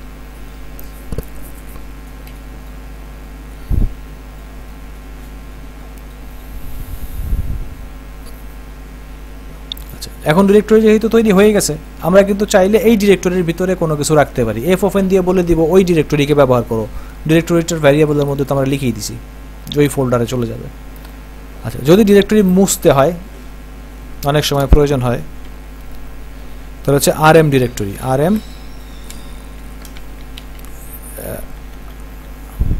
rmই তো না, rm ডিরেক্টরি, হ্যাঁ একসাথে, সরি, rm ডিরেক্টরি। rm হচ্ছে রিমুভ ডিরেক্টরি। ডিরেক্টরি রিমুভ করার সময় খেয়াল রাখতে হবে ডিরেক্টরির ভিতরে যেন কিছু না থাকে, ডিরেক্টরি এমটি হইতে হবে, এমটি না হলে ডিরেক্টরি রিমুভ হবে না। কাজে ডিরেক্টরির ভেতরে যদি কিছু থাকে, কাজে আমাকে আগে সেগুলি মুছতে হবে, সেগুলি মুছে দিয়ে তারপরে ডিরেক্টরিকে মুছতে হবে। তাহলে rm ডিরেক্টরি আমি বললাম কি আপলোডস, বা আমাদের এই ডিরেক্টরির নামটা বলে দিলাম, এটাকে মুছে ফেলো। তার মানে একবার ক্রিয়েট করবে আর একবার মুছে ফেলবে। অলরেডি কিন্তু আমার এখানে ডিরেক্টরি আছে, কাজে আমি এটা রান করলে চলে যাওয়ার কথা নাই। শর্ত হচ্ছে কিছু থাকতে পারবে না ভিতরে। দেখি আমি এটা ভিতরে একটা ক্রিয়েট করলাম,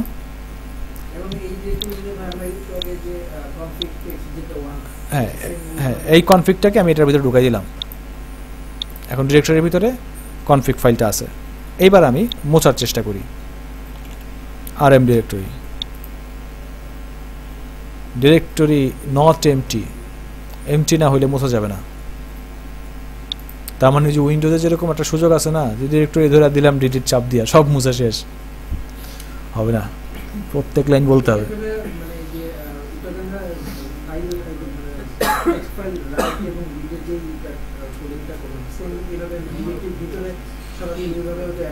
হ্যাঁ,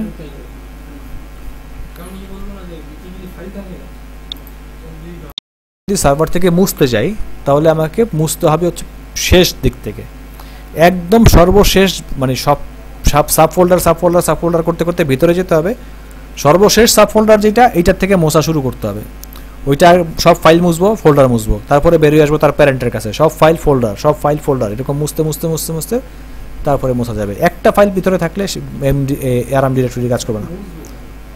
যদি প্রয়োজন হয় কখনো, হইতে পারে না, আমরা মনে করি একটা প্লাগইন বানাইছি ওয়ার্ডপ্রেসের জন্য, গ্যালারি প্লাগইন বানানোর পরে ইউজার প্রচুর আপলোড করছে, এখন ইউজার মনে করতেছে এই প্লাগইন আমি ব্যবহার করবো না, এর চেয়ে ভালো প্লাগইন আছে। তাহলে ইউজারকে তো অবশ্যই অপশন দিতে হবে। আমার প্লাগইনটা যখন আনইনস্টল হবে তখন তো অপশন থাকতে হবে প্লাগইনের সাথে রিলেটেড যত ফাইল ফোল্ডার আছে সব যেন মুছে যায়। যদি না মুছে তাহলে ইউজারের জন্য একটা ঝামেলা, কাজে তখন তো আমার এটা লাগবে, ক্লিন করার জন্য লাগবে। বা আমি যদি বানাইতে চাই পিএইচপিতে, অনেক ক্ষেত্রে যেহেতু র পিএইচপিতে কাজ করবা, অনেক জায়গায় দেখা যায় যে ফাইল ম্যানেজমেন্ট সিস্টেম বানাইতে হয়, রাইট ক্লিক করে ডিরেক্টরি ক্রিয়েট করতে হয়, ফোল্ডার ক্রিয়েট করতে হয়, ফাইল ক্রিয়েট করতে হয়, মুছতে হয়, তখন এগুলি লাগে। এগুলি কিন্তু মানে জেনারেল যাদের করছে তাদেরকে কিন্তু আমি এগুলি দেখাই না, জাস্ট র পিএইচপি করতে চাচ্ছ বলেই দেখাচ্ছি। এগুলি সম্পর্কে আইডিয়া থাকতে হবে, তাহলে পুরো ম্যানেজমেন্টটা চোখের সামনে ভাসবে, আসলে কি হচ্ছে ঘটনা। তাহলে এমকে ডিরেক্টরি এবং rm ডিরেক্টরি আমি একটু দেখাইলাম। rm ডিরেক্টরির ভিতরে আমি একটা ফাইল রেখে দিয়েছিলাম, তখন সে বলতেছিল যে এই ফাইলটা সে মুছতে পারবে না, বাট এখন আর কোনো ফাইল নাই, কাজে সে মুছে ফেলতে পারবে। সরি, এটার ভিতরে ফাইল আছে, এই জন্য সে মুছতে পারতেছে না। তাই আমি ফাইলটাকে মুছে দিই, এটাকে কাট করে বা অন্য কোনোভাবে বাইরে নিয়ে আসি, বা ভিতর থেকে মুছে ফেললেও হবে।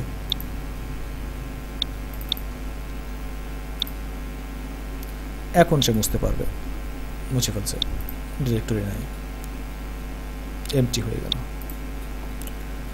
তাহলে rm ডিরেক্টরি চলে আসলো। এখন যদি যে ফাইলটা আমরা একটু আগে ক্রিয়েট করছি, যে ফাইলটা ছিল হচ্ছে config1, এই ফাইলটাকে যদি ডিলিট করতে চাই দেন কি করব? এই ফাইলটাকে ডিলিট করতে গেলে আমাদের ফাইল ডিলিট করার হচ্ছে আনলিঙ্ক, ওই দিন যেটা দেখাইছিলাম ভেরিয়েবলের জন্য, এটা আসলে ফাইলের জন্য আনলিঙ্ক দিয়ে বলে দিতে হয় আমার ফাইলের নামটা। আমার ফাইলের নামটা হচ্ছে config1.txt।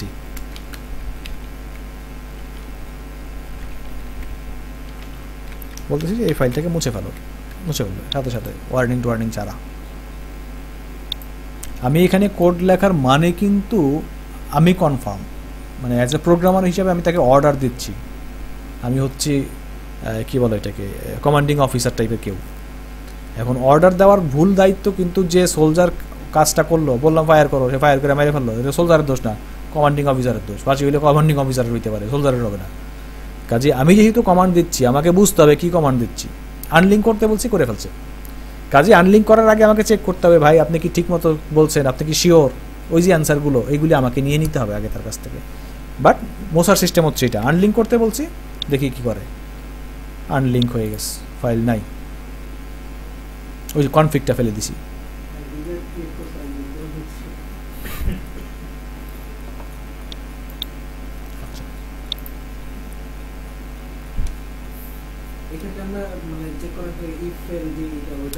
হ্যাঁ, আনলিঙ্ক কমান্ড, আনলিঙ্ক তো আমি জাস্ট এভাবে লিখলাম, এর ভিতরে একটা বাটন আসবে, বাটনের মধ্যে ক্লিক করা হবে, ক্লিক করলে আমি একটা মেসেজ পপ আপ করবো তার সামনে, আপনি কি শিওর যে আপনি এটা ইয়েস মুভ করতে চান।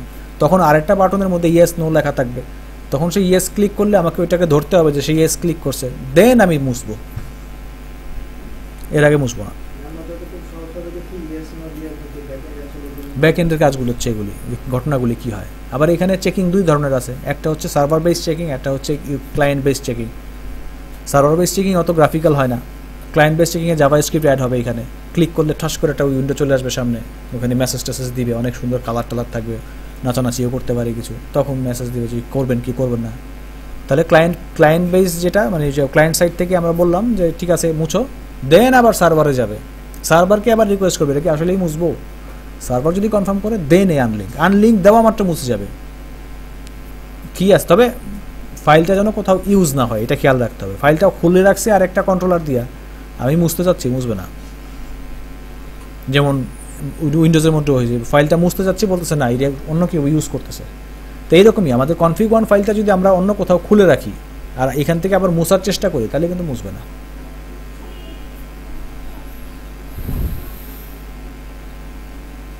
আচ্ছা, আরেকটা আছে, সেটা হচ্ছে রিনেম। কোনটা? হ্যাঁ, তাহলে আমাকে ফোল্ডারের স্ট্রাকচারটা আগে জানতে হবে যে ফোল্ডারের মধ্যে কী অবস্থায় আছে, সেই ডাটাগুলো নিয়ে যদি ফাইল থাকে ফাইলগুলি একটা করে মুছে ফেলতে হবে। তারপর ফাইলটা মুছে আর একটা ফাইল মুছলে যদি ফোল্ডার পাওয়া যায়, সাব ফোল্ডারে ঢুকে দেখতে হবে তার ভিতরে ফাইল আছে কিনা, থাকলে সেই ফাইলগুলো মুছতে হবে। মানে একটা ফোল্ডার ভিতরে সব ফাইল মোছা শেষ, তখন ফোল্ডারটাকে ডিলিট করা যাবে সিরিয়ালি, পেছন থেকে আস্তে আস্তে আস্তে আস্তে এসে মুছতে হবে। না, পেছন থেকে বলতে একদম রুট, একদম সাব ফোল্ডার, একদম সর্বশেষ সাব ফোল্ডার যেটা আছে সেখান থেকে শুরু করতে হবে খোঁজা। মানে আমি যদি গ্রাফিক্যালি দেখাই, তার মানে হচ্ছে আমি যদি শাহেদ ফোল্ডারটাকে মুছতে চাই, তাহলে সে কী করবে, প্রথমে এই সবগুলো ফাইল মুছবে, দেন এই ফোল্ডারের মধ্যে ঢুকে দেখবে এর ভিতরে কিছু আছে কিনা, থাকলে এই ফোল্ডারগুলি মুছবে, তারপর ফোল্ডার থেকে বের হয়ে এসে ফোল্ডারটা মুছবে, দেন এখন তার শাহেদের মধ্যে কিছু নাই, দেন সে এটাকে মুছতে পারবে। আবার যদি এখন মুছতে চাই যে www মুছবো, তাহলে এখানে যত ফোল্ডারে যা যা আছে, যেমন OJS এটার মধ্যে ঢুকবে, এইটার মধ্যে ঢুকবে, এইটার মধ্যে ঢুকবে, প্রত্যেক ফোল্ডারে একবার করে ঢুকে গিয়ে ফোল্ডারের ভিতরে জিনিসগুলো মুছে দিয়ে আস্তে আস্তে তারপরে সেগুলি মুছবে। এটা দেখাবো পরে, আপাতত জাস্ট আইডিয়া দিয়ে রাখলাম যেভাবে হয়। আমি কিন্তু ফোল্ডারটা ঢুকতে আমি দেখলাম ফোল্ডার ক্রিয়েট করে কীভাবে, ফোল্ডার ডিলিট করে কীভাবে, ফাইল ক্রিয়েট করে কীভাবে, ফাইল ডিলিট করে কীভাবে, কিন্তু এইটা কিন্তু আমি এখনও দেখাইনি। আমি দেখাইছি কি, গ্রাফিক্যালি দেখাই, ক্রিয়েট করলাম, ফোল্ডার ক্রিয়েট হলো, ডিলিট চাপ দিলাম, ফোল্ডার মুছে গেল, এটা দেখাইছি। কিন্তু একটা ফোল্ডারের মধ্যে আমি যখন ডাবল ক্লিক করে ঢুকে যাই, তখন ফোল্ডারে তার কন্টেন্ট দেখাচ্ছে আমার সামনে, তার ভিতরে কী কী আছে, এটা কিন্তু আমি এখনও দেখাইনি। এটা নেক্সট ক্লাসে দেখাবো, এটার সাথে আরও কিছু জিনিস রিলেটেড। আচ্ছা, ও ঢুকে গেলে ফোল্ডারের মধ্যে কী কী পাইলাম, তখন ওইগুলি আমার একটা অ্যারেতে নিয়ে রাখলে আমি তখন ডিলিট করতে আমার জন্য সুবিধা হবে, বা অন্য কোনো কাজ করতে আমাকে সুবিধা হবে। আচ্ছা, এখন যেটা দেখানোর উদ্দেশ্য সেটা হচ্ছে গিয়ে যে আসলে এই ফাইলটা রিড করে আমি কোন কাজটা প্র্যাকটিক্যালি করতে পারবো। তো প্র্যাকটিক্যালি করার জন্য আমরা একটা কনফিগারেশন ফাইল একটু আগে তৈরি করছিলাম, ওই রকম আরেকটা কনফিগ ফাইল বানাই, সরি আমি এখান থেকেই বানাই, যে এই ফোল্ডারের মধ্যে, হ্যাঁ প্রিফার করতে হবে, ফোল্ডার যদি এক্সিস্ট থাকে তাহলে করবো না, ওই যে দেখাইলাম একটু আগে। আচ্ছা, আমি একটা টেক্সট ফাইল নিলাম, বললাম যে config.ini, কনফিগারেশন ফাইলগুলি সাধারণত INI হয়, ইনফরমেশন ফাইল। কনফিগ ফাইলের মধ্যে আমি বললাম যে ঠিক আছে INI ফাইল, এই ফাইলগুলোকে আমি কিছু ইনফরমেশনের মধ্যে লিখব। প্রথমে লিখলাম কি database.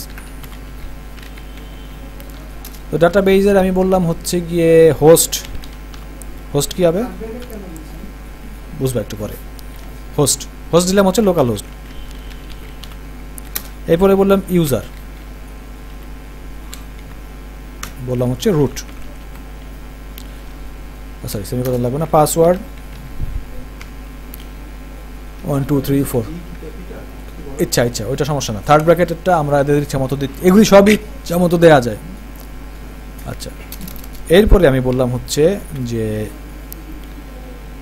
Uploads,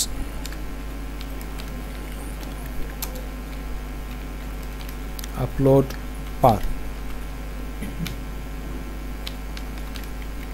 uploads, image path, images slash. আচ্ছা, আপাতত এই পর্যন্তই থাকুক। আমরা একটা সফটওয়্যার বানাচ্ছি এরকম, যে সফটওয়্যারের মধ্যে ডাটাবেজের ইনফরমেশন লাগবে, ডাটাবেজের সাথে কানেক্টিভিটি করবে, ইউজার নেম দিতে হবে, পাসওয়ার্ড দিতে হবে, ডাটাবেজের নাম দিতে হবে, নামই তো নেই ডিবি নেই, আমাদের ডাটাবেজের নাম দিলাম টেস্ট। অনেক সময় টেবিলের প্রিফিক্স থাকে, বাদ দিলাম।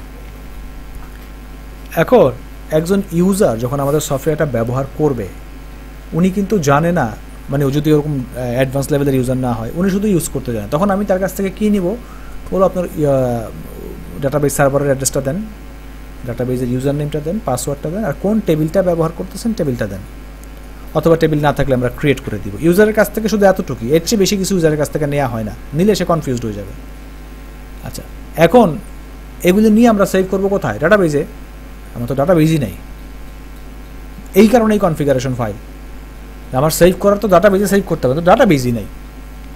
এই কনফিগারেশন ফাইল থেকে ডাটা নিয়ে দেন না, ডাটাবেজ তৈরি হবে। আর ডাটাবেজ থাকলেও আমার কাছে যদি ইউজার নেম পাসওয়ার্ড না থাকে, আমি ডাটাবেজে ঢুকবো কেমনে? কাজে এই কনফিগারেশন ফাইলের মধ্যে এগুলো লিখে রাখতে হয়। যেমন ওয়ার্ডপ্রেসের কনফিগারেশন ফাইল বা যে কোনো অ্যাপ্লিকেশনের কনফিগারেশন ফাইল এগুলো লেখা থাকে। এই ফাইলটা সবার আগে সে রিড করে। এখন এই ফাইলটাকে যদি আমরা রিড করার চেষ্টা করি, চলো আমরা ফাইলটাকে একটু রিড করার চেষ্টা করে দেখি। আমি একটু স্টেপ বাই স্টেপ দেখাইতে চাচ্ছি, সময়টা হয়তো একটু বেশি লাগতেছে, কিন্তু জিনিসগুলো ঢুকবে আশা করতেছি মাথায়। তো আমি নতুন একটা ফাইল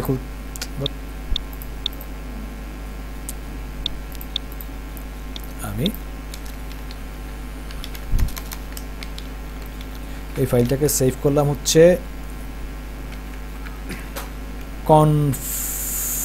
পিএইচপি নামে, কনফিগ দিলাম না। তাহলে এই ফাইলটার থেকে আমি যদি ডাটা রিড করতে চাই, তাহলে আমাদের কোডিংটা আমি আগের মতো লিখি। একটা ফাইল নিতে হবে, ফাইল টাইপ ওপেন করতে হবে রিড মোডে। আচ্ছা, তাহলে এফ ওপেন, কোন ফাইলটা রিড করব? config.ini। কি মোডে রিড করব? রিড মোডে ওপেন করতে হবে ফাইলটাকে। ফাইন, দেন আমার কাজ হচ্ছে এফ রিড দিয়ে পুরোটাকে রিড করে দেওয়া। তাহলে আমি বলতেছি হচ্ছে ডেটার মধ্যে রাখি ডাটা এফ রিড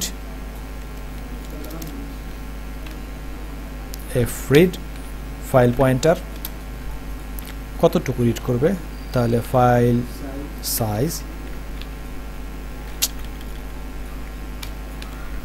সাইজ এবং ফাইলের নাম।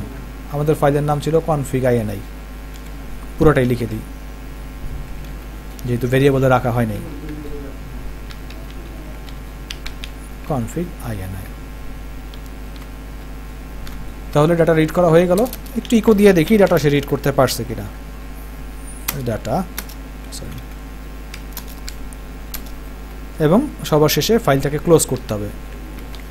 ফাইল ক্লোজ না করলেও দেখা যাবে যে আমাদের সফটওয়্যার হয়তো ঠিকমতোই কাজ করতেছে, কিন্তু তারপরেও আমরা ফাইল ক্লোজ করব। তার কারণ হচ্ছে আমরা সাধারণত দেখা যায় যে আমরা এখন একটা ফাইল নিয়ে কাজ করব, কিন্তু হতে পারে অন্য কোনো সময় হয়তো ফাইল আমাকে একসাথে 3-4টা ফাইল নিয়ে কাজ করতে হচ্ছে। এবং ম্যাক্সিমাম সময় দেখা যায় কি ফাইল হ্যান্ডেল করার জন্য আমরা একটা ভেরিয়েবল ইউজ করি, নাম দিই ফাইল হ্যান্ডেলার। কাজে তখন কনফিউজড হয়ে যাব ফাইল হ্যান্ডেলারে খোলা আছে কোনটা, বা ফাইল তখন উল্টাপাল্টা সেভ করবে, বলতেছি সেভ করতে আরেকটা, এসে সেভ করে ফেলছে আরেকটা। কাজে ফাইলের কাজ শেষ হলে ক্লোজ করে দেওয়াটাই ভালো। তাহলে আমি কনফিগ ফাইলটাকে রান করি .php, তাহলে ডাটাবেজের মধ্যে যা যা লেখা আছে আমাকে সে বের করে দিয়ে দিল।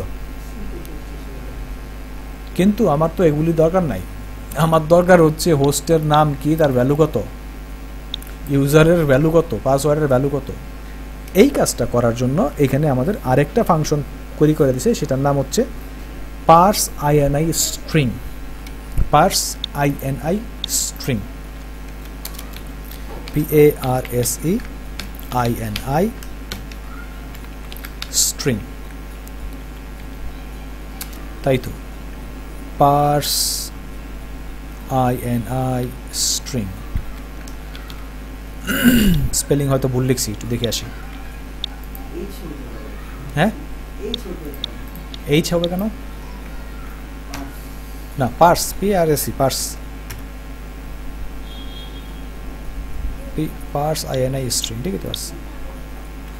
হয়তো এটা ইসের কাছে নাই, ড্রিমওয়েভের কাছে, দেখি ডেপ্রিকেটেড, তাও তো কোথাও লেখা নাই। 5.3 থেকে 7 পর্যন্ত আছে, ডেপ্রিকেটেড তো কোথাও লেখা নাই।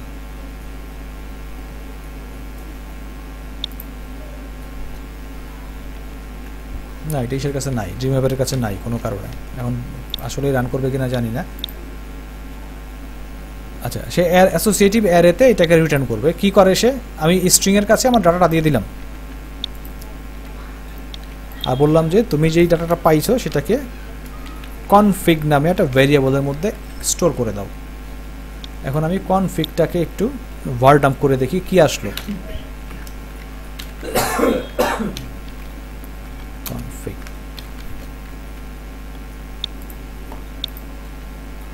দেখো সে একটা অ্যারের মধ্যে ডাটা দিয়ে দিছে। হোস্টের নাম হচ্ছে স্ট্রিং, হোস্টের নাম হচ্ছে লোকাল হোস্ট, ইউজার হচ্ছে রুট, পাসওয়ার্ড হচ্ছে এইটা। এটা সুবিধাটা কি?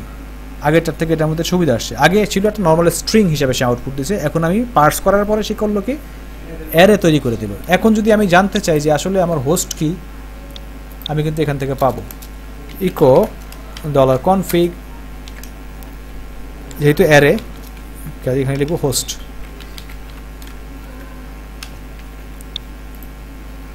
লোকাল হোস্ট রিড করছে কোন জায়গার থেকে? আমার এই যে INI ফাইল থেকে। সহজ হয়ে গেল না কাজটা? ইউজারকে বলবো আপনি ঢুকে শুধু এখানে চেঞ্জ করে দেন, আর কিছু চেঞ্জ করার দরকার নেই। কনফিগারেশন বদলানোর জন্য সুবিধা। যেমন আমি আপলোডস ফাইল, সবাই আপলোড করে আপলোডস ফোল্ডারের মধ্যে, আমি আপলোডস ফোল্ডারে আপলোড করবো না আমার সিকিউরিটির কারণে। আমি চাচ্ছি এটা চেঞ্জ করবো, তাহলে এই কনফিগারেশন ফাইলে বদলাই দিলেই আমার সফটওয়্যার তো এখান থেকে রিড করে ডাটা নিচ্ছে।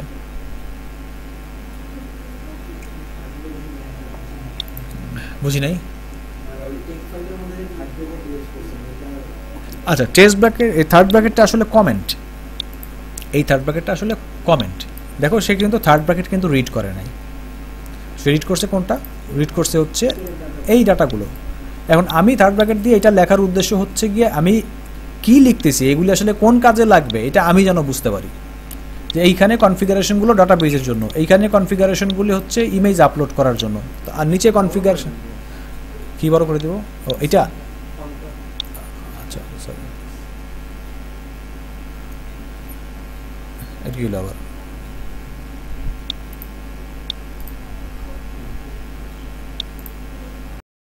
সহজ করে দিছে।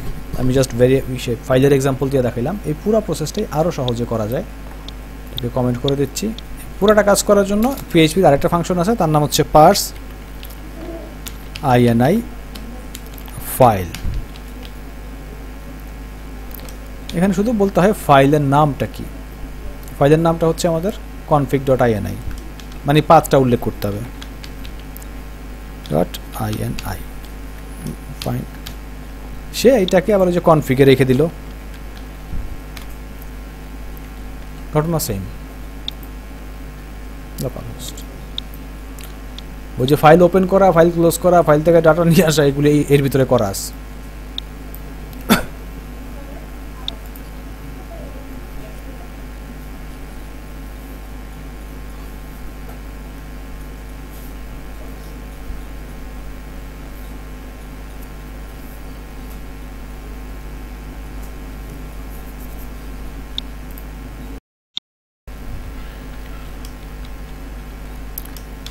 স্ট্রাকচারটা কেমন। কনফিগ, সে আমাকে একটা সিঙ্গেল অ্যারের ভিতরেই ডাটাগুলো দিয়ে দিছে। আমি এবার একটু চেঞ্জ করব। এখানে বুলিয়ান প্রসেস বলতেছে সেকশন ফলস, স্ক্যানার মোড অনেক ব্যাপার স্যাপার আছে। আমি বলে দিলাম ট্রু, বাই ডিফল্ট ফলস থাকে, আমি ট্রু করে দিলাম। এখন সে আমাকে দুইটা সেকশন করে ফেলছে, দুইটা অ্যারে করছে। ওই যে আমি বলছিলাম না এখানে থার্ড ব্র্যাকেট দিছিলাম যে এতক্ষণ পর্যন্ত ফলস দেওয়ার কারণে এই সেকশনগুলিকে সে ধরে নাই, বাট এখন সে সেকশনগুলোকে ধরছে। কাজেই এখন এখান থেকে ডাটা নিয়ে আসতেছে। এখানে সেকশনগুলি ধরার কারণ হচ্ছে যে আরেকটা এক্সাম্পল দেই, সেটা হচ্ছে ধরো আমাদের ডিফল্ট একজন ইউজার আছে, অ্যাডমিন, ডিফল্ট ইউজার সে। এখন অ্যাডমিনের জন্য কিন্তু একটা ইউজার নেম থাকবে, যেটা মনে করো অ্যাডমিন, এবং অ্যাডমিনের জন্য একটা পাসওয়ার্ড থাকবে, যেটা হবে দিলাম অন্য কিছু। এখন হ্যাঁ হইতে পারে, আচ্ছা হ্যাঁ আচ্ছা, তাহলে এই পাস আর এই পাস একটা কনফ্লিক্ট তৈরি করবে যদি আমি এইটাকে ট্রু না করে দিই। তাহলে দেখো ডাটাবেস আমার এইটা কি বলে, পাসওয়ার্ড শেষেরটা নিচে, কিন্তু এই পাসটা আগের যে পাসটা ছিল সেই পাসটা গায়েব, ঢুকতেই পারবে না। হ্যাঁ, কিন্তু আমি এই পাসটা ইউজ করতে চাই, আবার এটা ইউজ করব, কিন্তু আমার এই পাসওয়ার্ডের জন্য বারবার এক একজন ইউজারের জন্য অ্যাডমিন পাসওয়ার্ড, ডাটাবেসের জন্য ডিবি পাসওয়ার্ড, এই আলাদা আলাদা কিওয়ার্ড, পাসওয়ার্ড সব পাস, সিঙ্গেল কি। সেই কারণে এই সুবিধার জন্য আমরা এটাকে আবার সেকশনে ভাগ করে ফেললাম, যে এটা ডাটাবেস সেকশন, এটা অ্যাডমিন সেকশন। এখন কি করব, আমি বললাম যে এখন সেকশন ফলস ছিল, কোনো সেকশনে ভাগ ছিল না, আমি বললাম তুমি সেকশনে ভাগ করে ফেলো। এখন সে সেকশনে ভাগ করছে, নিচেটা এরর আসছে। এরর আসার কারণ বলতেছি, সেকশনে ভাগ করার কারণে সে করছে এটা আর একটা অ্যারে ক্রিয়েট করছে, ডাটাবেস নামে একটা অ্যারে, আপলোডস নামে একটা অ্যারে, অ্যাডমিন নামে একটা অ্যারে। এখন আমি যদি ডাটাবেসের পাসওয়ার্ড চাই, তাহলে আমাকে এখানে বলতে হবে যে আমাকে আগে তুমি ডাটাবেস সেকশনে ঢুকবা, ডাটাবেস সেকশন থেকে পাসওয়ার্ড এনে দিতে হবে। তাহলে ডাটাবেসের পাসওয়ার্ড দিছে, এইবারে বল হ্যাঁ হ্যাঁ, তখন সেকশন থেকে মেলা দেবো। এবার বলতে তুমি অ্যাডমিন সেকশনে যাও, তার থেকে পাসওয়ার্ড বের করে দাও, অ্যাডমিন সেকশনের পাসওয়ার্ড বের করে দিস। তার মানে আমার যদি কিওয়ার্ড সেমও হয় এখন আর সমস্যা নেই, তখন সেই সেকশনগুলিকে একটা আলাদা আলাদা অ্যারে হিসেবে ধরবে।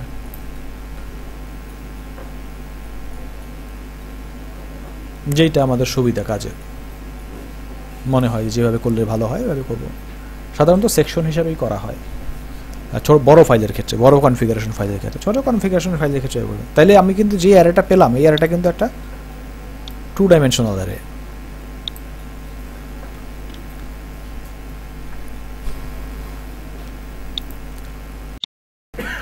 আচ্ছা, আরেকটা জিনিস সেটা হচ্ছে গিয়ে যে অনেক সময় প্রয়োজন হয় যে আমরা একটা পাথ দেয়া আছে, পাথ তো বুঝি একদম ডিরেক্টরি সহ ফাইলের নাম, মানে ফুল পাথ, যেটা এই ফুল পাথ থেকে আমাদের শুধু ফাইলের নামটা দরকার। যেমন আমাকে একটা অ্যাড্রেস দেয়া হয়েছে এরকম, এগুলো একটু কমেন্ট করে রাখি, এখানেই লিখি। আমার কাছে একটা অ্যাড্রেস আছে এরকম, যে আমি একটা ভেরিয়েবলই রাখতেছি পাথ নামে। অ্যাড্রেসটা হচ্ছে এরকম যে লোকাল হোস্ট /test/ মনে করলাম যে abc/1234/ example.doc ধরলাম, এটা আমার একটা ফাইলের পাথ। এখন আমার এত কথার দরকার নাই, আমার ফাইলের নামটা জানা দরকার। আমি হয়তো স্ক্রিনে কোথাও নামটা দেখাইতে চাই, যে ডাউনলোড ফাইলের নাম, পুরো জিনিস দেখানোর দরকার নেই।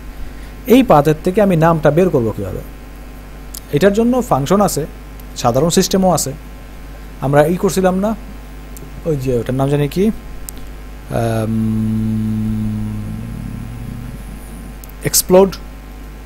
ইমপ্লোড এক্সপ্লোড দিয়ে এটা করা সম্ভব?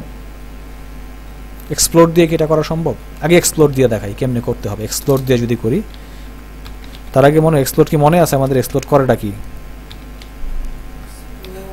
এক্সপ্লোর একটা স্ট্রিংকে না, একটা স্ট্রিং ধরে, স্ট্রিংকে ধরে একটা ডেলিমিটার ধরে স্ট্রিংগুলিকে সিএসভি ভ্যালু আলাদা করে ফেলে, অ্যারেতে কনভার্ট করে ফেলে, স্ট্রিংকে কনভার্ট করে অ্যারেতে। প্রথমে বলতেছে ডেলিমিটার, ডেলিমিটার হিসাবে আমি এখানে স্ল্যাশটাকে নিলাম এবং বললাম স্ট্রিং হিসাবে নিবা হচ্ছে পাথকে, এবং এটাকে আমি মনে করলাম যে আমি একটা ভেরিয়েবলের মধ্যে রাখি, টেম্প নামে একটা ভেরিয়েবল টি এর মধ্যে রাখলাম, বললাম যে তুমি var dump করো টিকে, var dump টি। তাহলে দেখবা টি এর ভিতরে আমি প্রত্যেকটা পাবো, লোকাল হোস্ট, টেস্ট, এবিসি, মানে সবগুলি পেয়ে গেছি। যেহেতু আমি এখন আমি শেষেরটাকে যদি ইকো করি তাহলে পাথ পেয়ে যাব। আমি যদি বলি যে ইকো করো $t এবং সর্বশেষ ইন্ডেক্স, সর্বশেষ ইন্ডেক্স কত?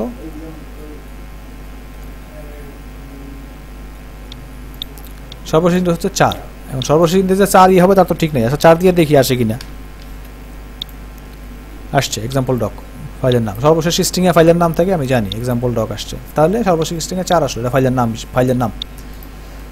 সর্বশেষ স্ট্রিং এ যে 4ই আসবে এটা তো নিশ্চিত না, কাজে এটা করার আমরা সাইজ অফ ইউজ করতে পারি,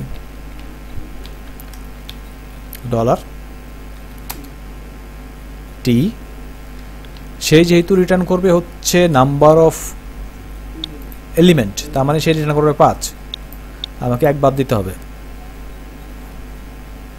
তাহলে 4 হবে, তাহলে আমি এক্সাম্পল ডক পাবো। বোঝা যাচ্ছে ব্যাপারটা?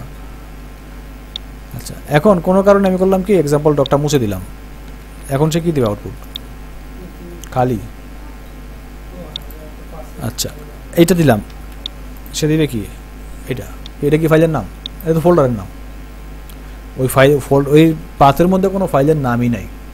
কাজে আমরা যেটা তৈরি করলাম এটা দিয়ে হয়তো আমাদের টেম্পোরারি কাজ চালানো যেতে পারে, কিন্তু একদম 100% কাজ হবে না। বাট আমরা না পারলে, ঠেকাই বললে এরকম কাজ করা যেতে পারে। কিন্তু পিএইচপি এরকম একটা জিনিস আমরা নিয়ে, তার নাম হচ্ছে বেজ নেম। বেজ নেম ফাইলের পাথ থেকে ফাইলের নামটাকে রিটার্ন করে দেয়। বেজ নেম আমাদের হচ্ছে পাথ, যদি ইকো করে দিই সামনে, সে রিটার্ন করে স্ট্রিং, ইকো করে দিলাম, এই যে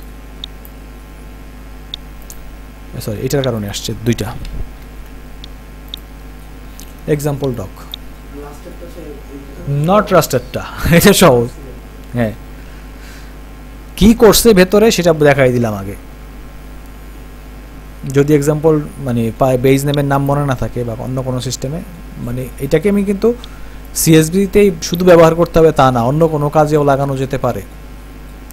আর বেজ নেম দিলে সরাসরি, এখন আমি বেজ নেম এখান থেকে এই ফাইলটার নামটা মুছে দিই, দেখি সে আমাকে কি আউটপুট দেয়। 2 3 4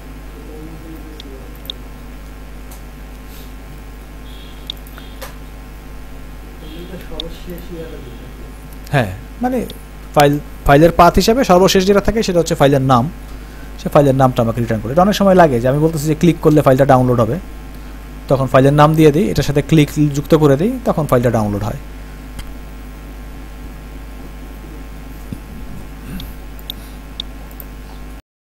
কাজ করবে, ডিস্কের ফ্রি স্পেস দেখাবে এবং ডিস্কের টোটাল স্পেস দেখাবে। আর এই ভাগগুলি করার কারণ হচ্ছে আমি আসলে গিগাবাইটে নিয়ে আসতে চাচ্ছি। এটা কি আরেকটু সহজে করা যায়? এতগুলি 1024 না লিখে, না এটা 2 দিলে তো ভিন্ন জিনিস হবে। আচ্ছা এই যে কাজটা করতেছি না আমরা এখানে 1024 1024 1024 তিনবার লিখছি, তিনবার না লিখে এটা কিন্তু আর একটু সহজে করা যায়। এটা হচ্ছে 3, এটার নামটা আমি জানি না, উপরের দিকে টায়ার দেওয়া, এটার নামটা কি আমি আসলেই জানি না। এটা শিফট 6, এটা হচ্ছে কিউব, সহজে বলতে পারি কিউব, পাওয়ার 1024 কিউব 3 বা কিউব 1024 কিউব 3 তো না, বা 1024 টু দ্য পাওয়ার 3 কিউব। তো কিউব করা আর 3 বার গুণ করা তো একই কথা, রেজাল্ট সেম আসবে।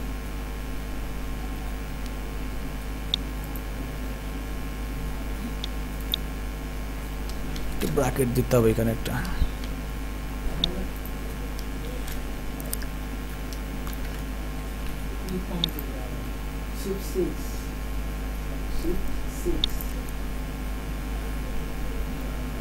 মানে আমি যে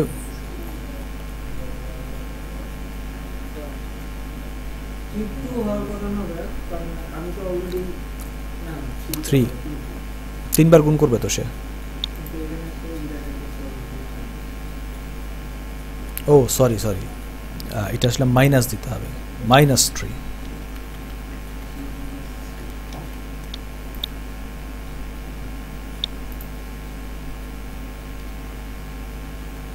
না এটা তো আসলে কিউব হয় নাই, সরি আমি ভুল করছি। কিউব হবে হচ্ছে গিয়া বড়টার থেকে ছোট করার সময়, এটা তো ভাগ করা হয়েছে।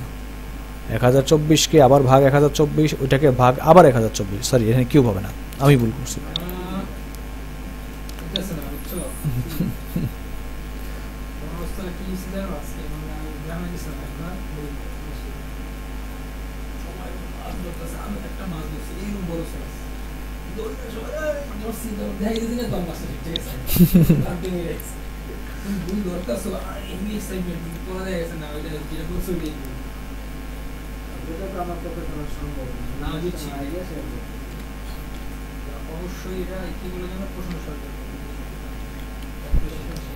জাস্ট আমি একটু লিখে দেখতেছি হয় কিনা এটা। পাথ ফাইলের নাম, এবং দেখে এই ফাইলটা কি এক্সিকিউটেবল ফাইল কিনা। লাগবে কোথায়? ইউজারকে ফাইল আপলোড করতে সুযোগ দেওয়া হলো, ইউজার করলো কি ইএক্সি ফাইল আপলোড করলো বা ডিএলএল ফাইল আপলোড করলো, এগুলি এক্সিকিউটেবল ফাইল এবং এগুলি সার্ভারে ভাইরাল লাগাইতে পারে, কারণ এগুলির সাথে ভাইরাস থাকার সম্ভাবনা আছে। কাজে আমরা ইউজারকে বলবো আপনি এক্সিকিউটেবল ফাইল আপলোড করতে পারবেন না। তো তার আগে তো আমার জানা দরকার সে কি আসলে এক্সিকিউটেবল ফাইল আপ করছে কিনা। সেই জন্য আমরা যেটা করবো, এটা এক্সাম টেস্ট হিসাবে একটা এক্সিকিউটেবল ফাইল কোনো এক জায়গার থেকে দেখি আছে কিনা, যেমন ইএক্সি, এটাকেই নিয়ে আসি আমাদের ওয়াম্পের মধ্যে রেখে দিই। এখানে রেখে দিলাম ফাইলটাকে, পেস্ট, বিশাল নাম বললাম যে তুমি দেখো তো এই ফাইলটাকে এক্সিকিউটেবল কিনা। আচ্ছা বললাম যে ইকো করতে, সে আসলে রিটার্ন করবে ট্রু অথবা ফলস। কাজে যদি 1 হয় তার মানে হচ্ছে এক্সিকিউটেবল, আর 0 হইলে এক্সিকিউটেবল নাও। 1 তার মানে এটা এক্সিকিউটেবল ফাইল।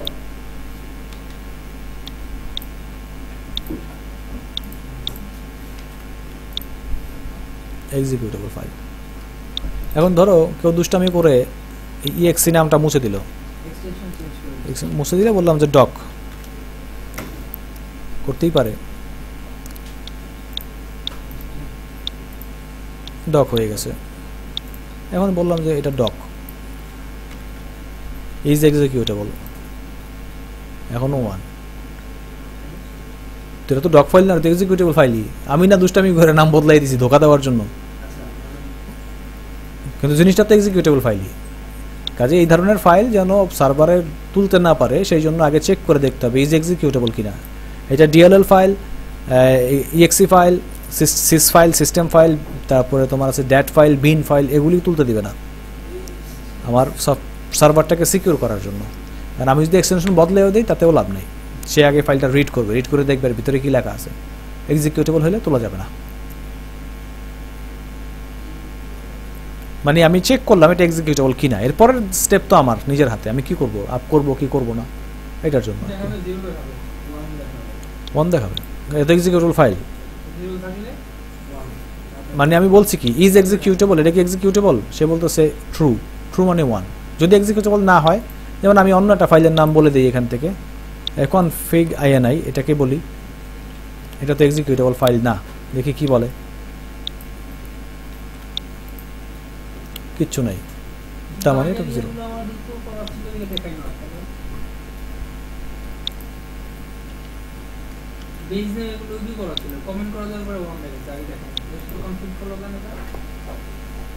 কনফ্লিক্ট করে না, 1 দেখাইছিল পেছনে, তুমি খেয়াল করো না। মানে সবগুলি হয় বেয়ার দেওয়া ছিল না, অন্যগুলোর সাথে যুক্ত হয়ে গেছিল, অথবা সেমিকোলন ছিল না।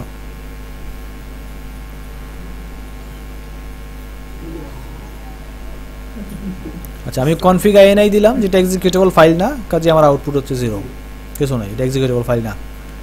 আচ্ছা ইজ এক্সিকিউটেবল, হ্যাঁ ইজ আন্ডারস্কোর এক্সিকিউটেবল। আরেকটা হচ্ছে রিনেম। রিনেম বুঝি ফাইলের নাম বদলাই ফেলবে, তো রিনেমের জন্য সে বলবে প্রথমে হচ্ছে আমাকে ওল্ড ফাইলের নাম দিতে হবে। তো ওল্ড ফাইলের নাম হিসাবে আমি কনফিগের কথাই বলি, config.ini বলছি, config INI-টাকে সে চেঞ্জ করবে।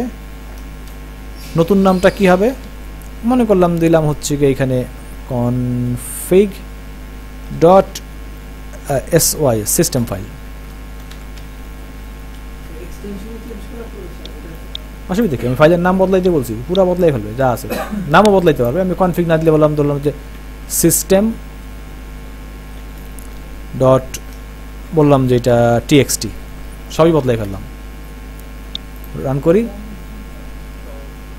আমার ফোল্ডারে যাই, refresh, system dot txt, config ফাইলটা আর নাই, রিনেম হয়ে গেল। এই যে অসুবিধা, রিনেম করতে বলছি।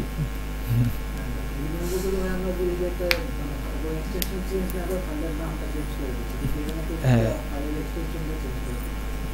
তখন পর্যন্ত ছোট ছিলাম, এখন তো প্রোগ্রামিং করতেছি, বড় হয়ে গেছি না একটু।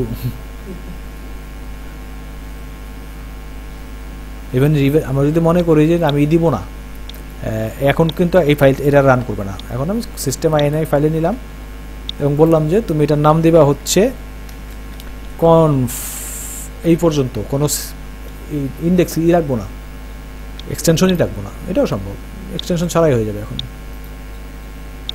কনফ, কোনো এক্সটেনশন নাই। আবার আরেক ধরনের ফাইল আছে, যেমন আমি এটা লিখলাম হচ্ছে কনফ, বললাম এক্সটেনশন হবে conf, কিন্তু ফাইলের কোনো নাম থাকবে না।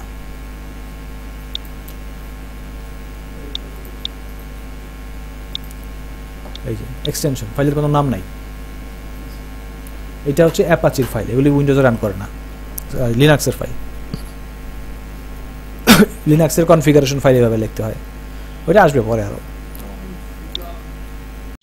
শেষ করবো এখন। সেটা হচ্ছে যে রিড ফাইল নামে একটা ফাংশন PHP লাইব্রেরিতে আছে, রিড ফাইল। রিড ফাইলের কাজ হচ্ছে আমি ফাইলের পাথটা বলে দিব, সে আমাকে ফাইলটা রিড করে দিবে।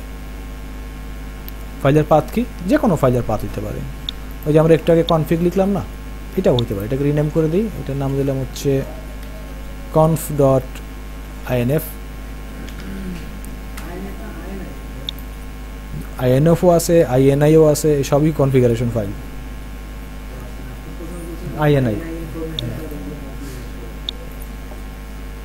INF দিলাম এবার, এবং বলে দিলাম যে রিড করো এই ফাইলটাকে।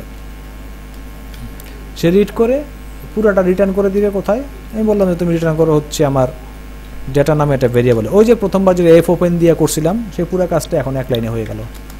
ইকো করো ডেটাকে, দেখি কি বলে, সব চলে এসছে। ফাইল ওপেন, ফাইল ক্লোজ, ডিরেক্টরিতে রাখো, কয় লেন্থ আছে, কিচ্ছু দরকার নেই, জাস্ট সরাসরি। এইটা স্ট্রিং হিসাবে আসছে, এটা ভারডাম্প হবে না। ভারডাম্প হবে, ভারডাম্প তো করলে কি হয় দেখি। এটা স্ট্রিং হিসাবে আসছে, এটা এই হিসাবে আসে নাই, অ্যারে হিসাবে আসে নাই, স্ট্রিং ইন্টিজার। ও কি করলাম, হ্যাঁ ডাটাইতে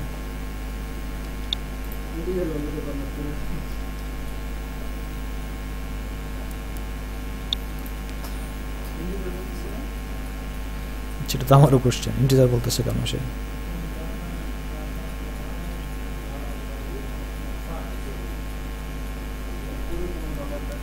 না, ডাটা তো এখানে রিপ্লেস হয়ে গেছে। রিড ফাইল, কনফিগ, ইন্টিজার 169, আরও কিছু মনে হয় আছে, সে পুরোটা দেখাই নেই সম্ভবত। এখানে মনে হয় 169 টেক্সট আছে।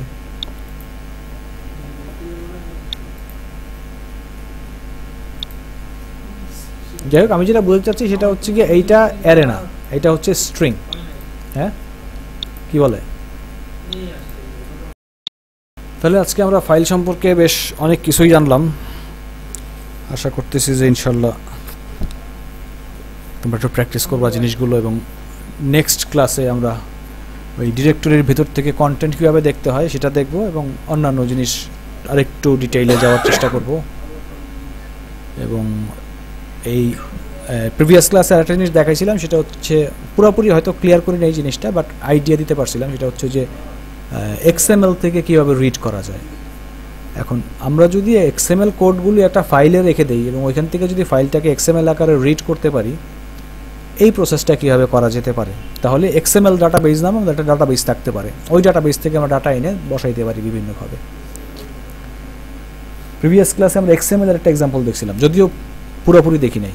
বাট ধরো আমাদের কোনো ডাটাবেস নাই, কিন্তু আমরা তাও চাচ্ছি যে এক্সএমএল এর মধ্যে কিছু ইনফরমেশন থাকবে, ওই ইনফরমেশনগুলোকে আমরা এক্সএমএল ফাইল থেকে তুলে এনে আমাদের ওয়েবসাইটে একটা স্ট্রাকচারে ডিসপ্লে করব।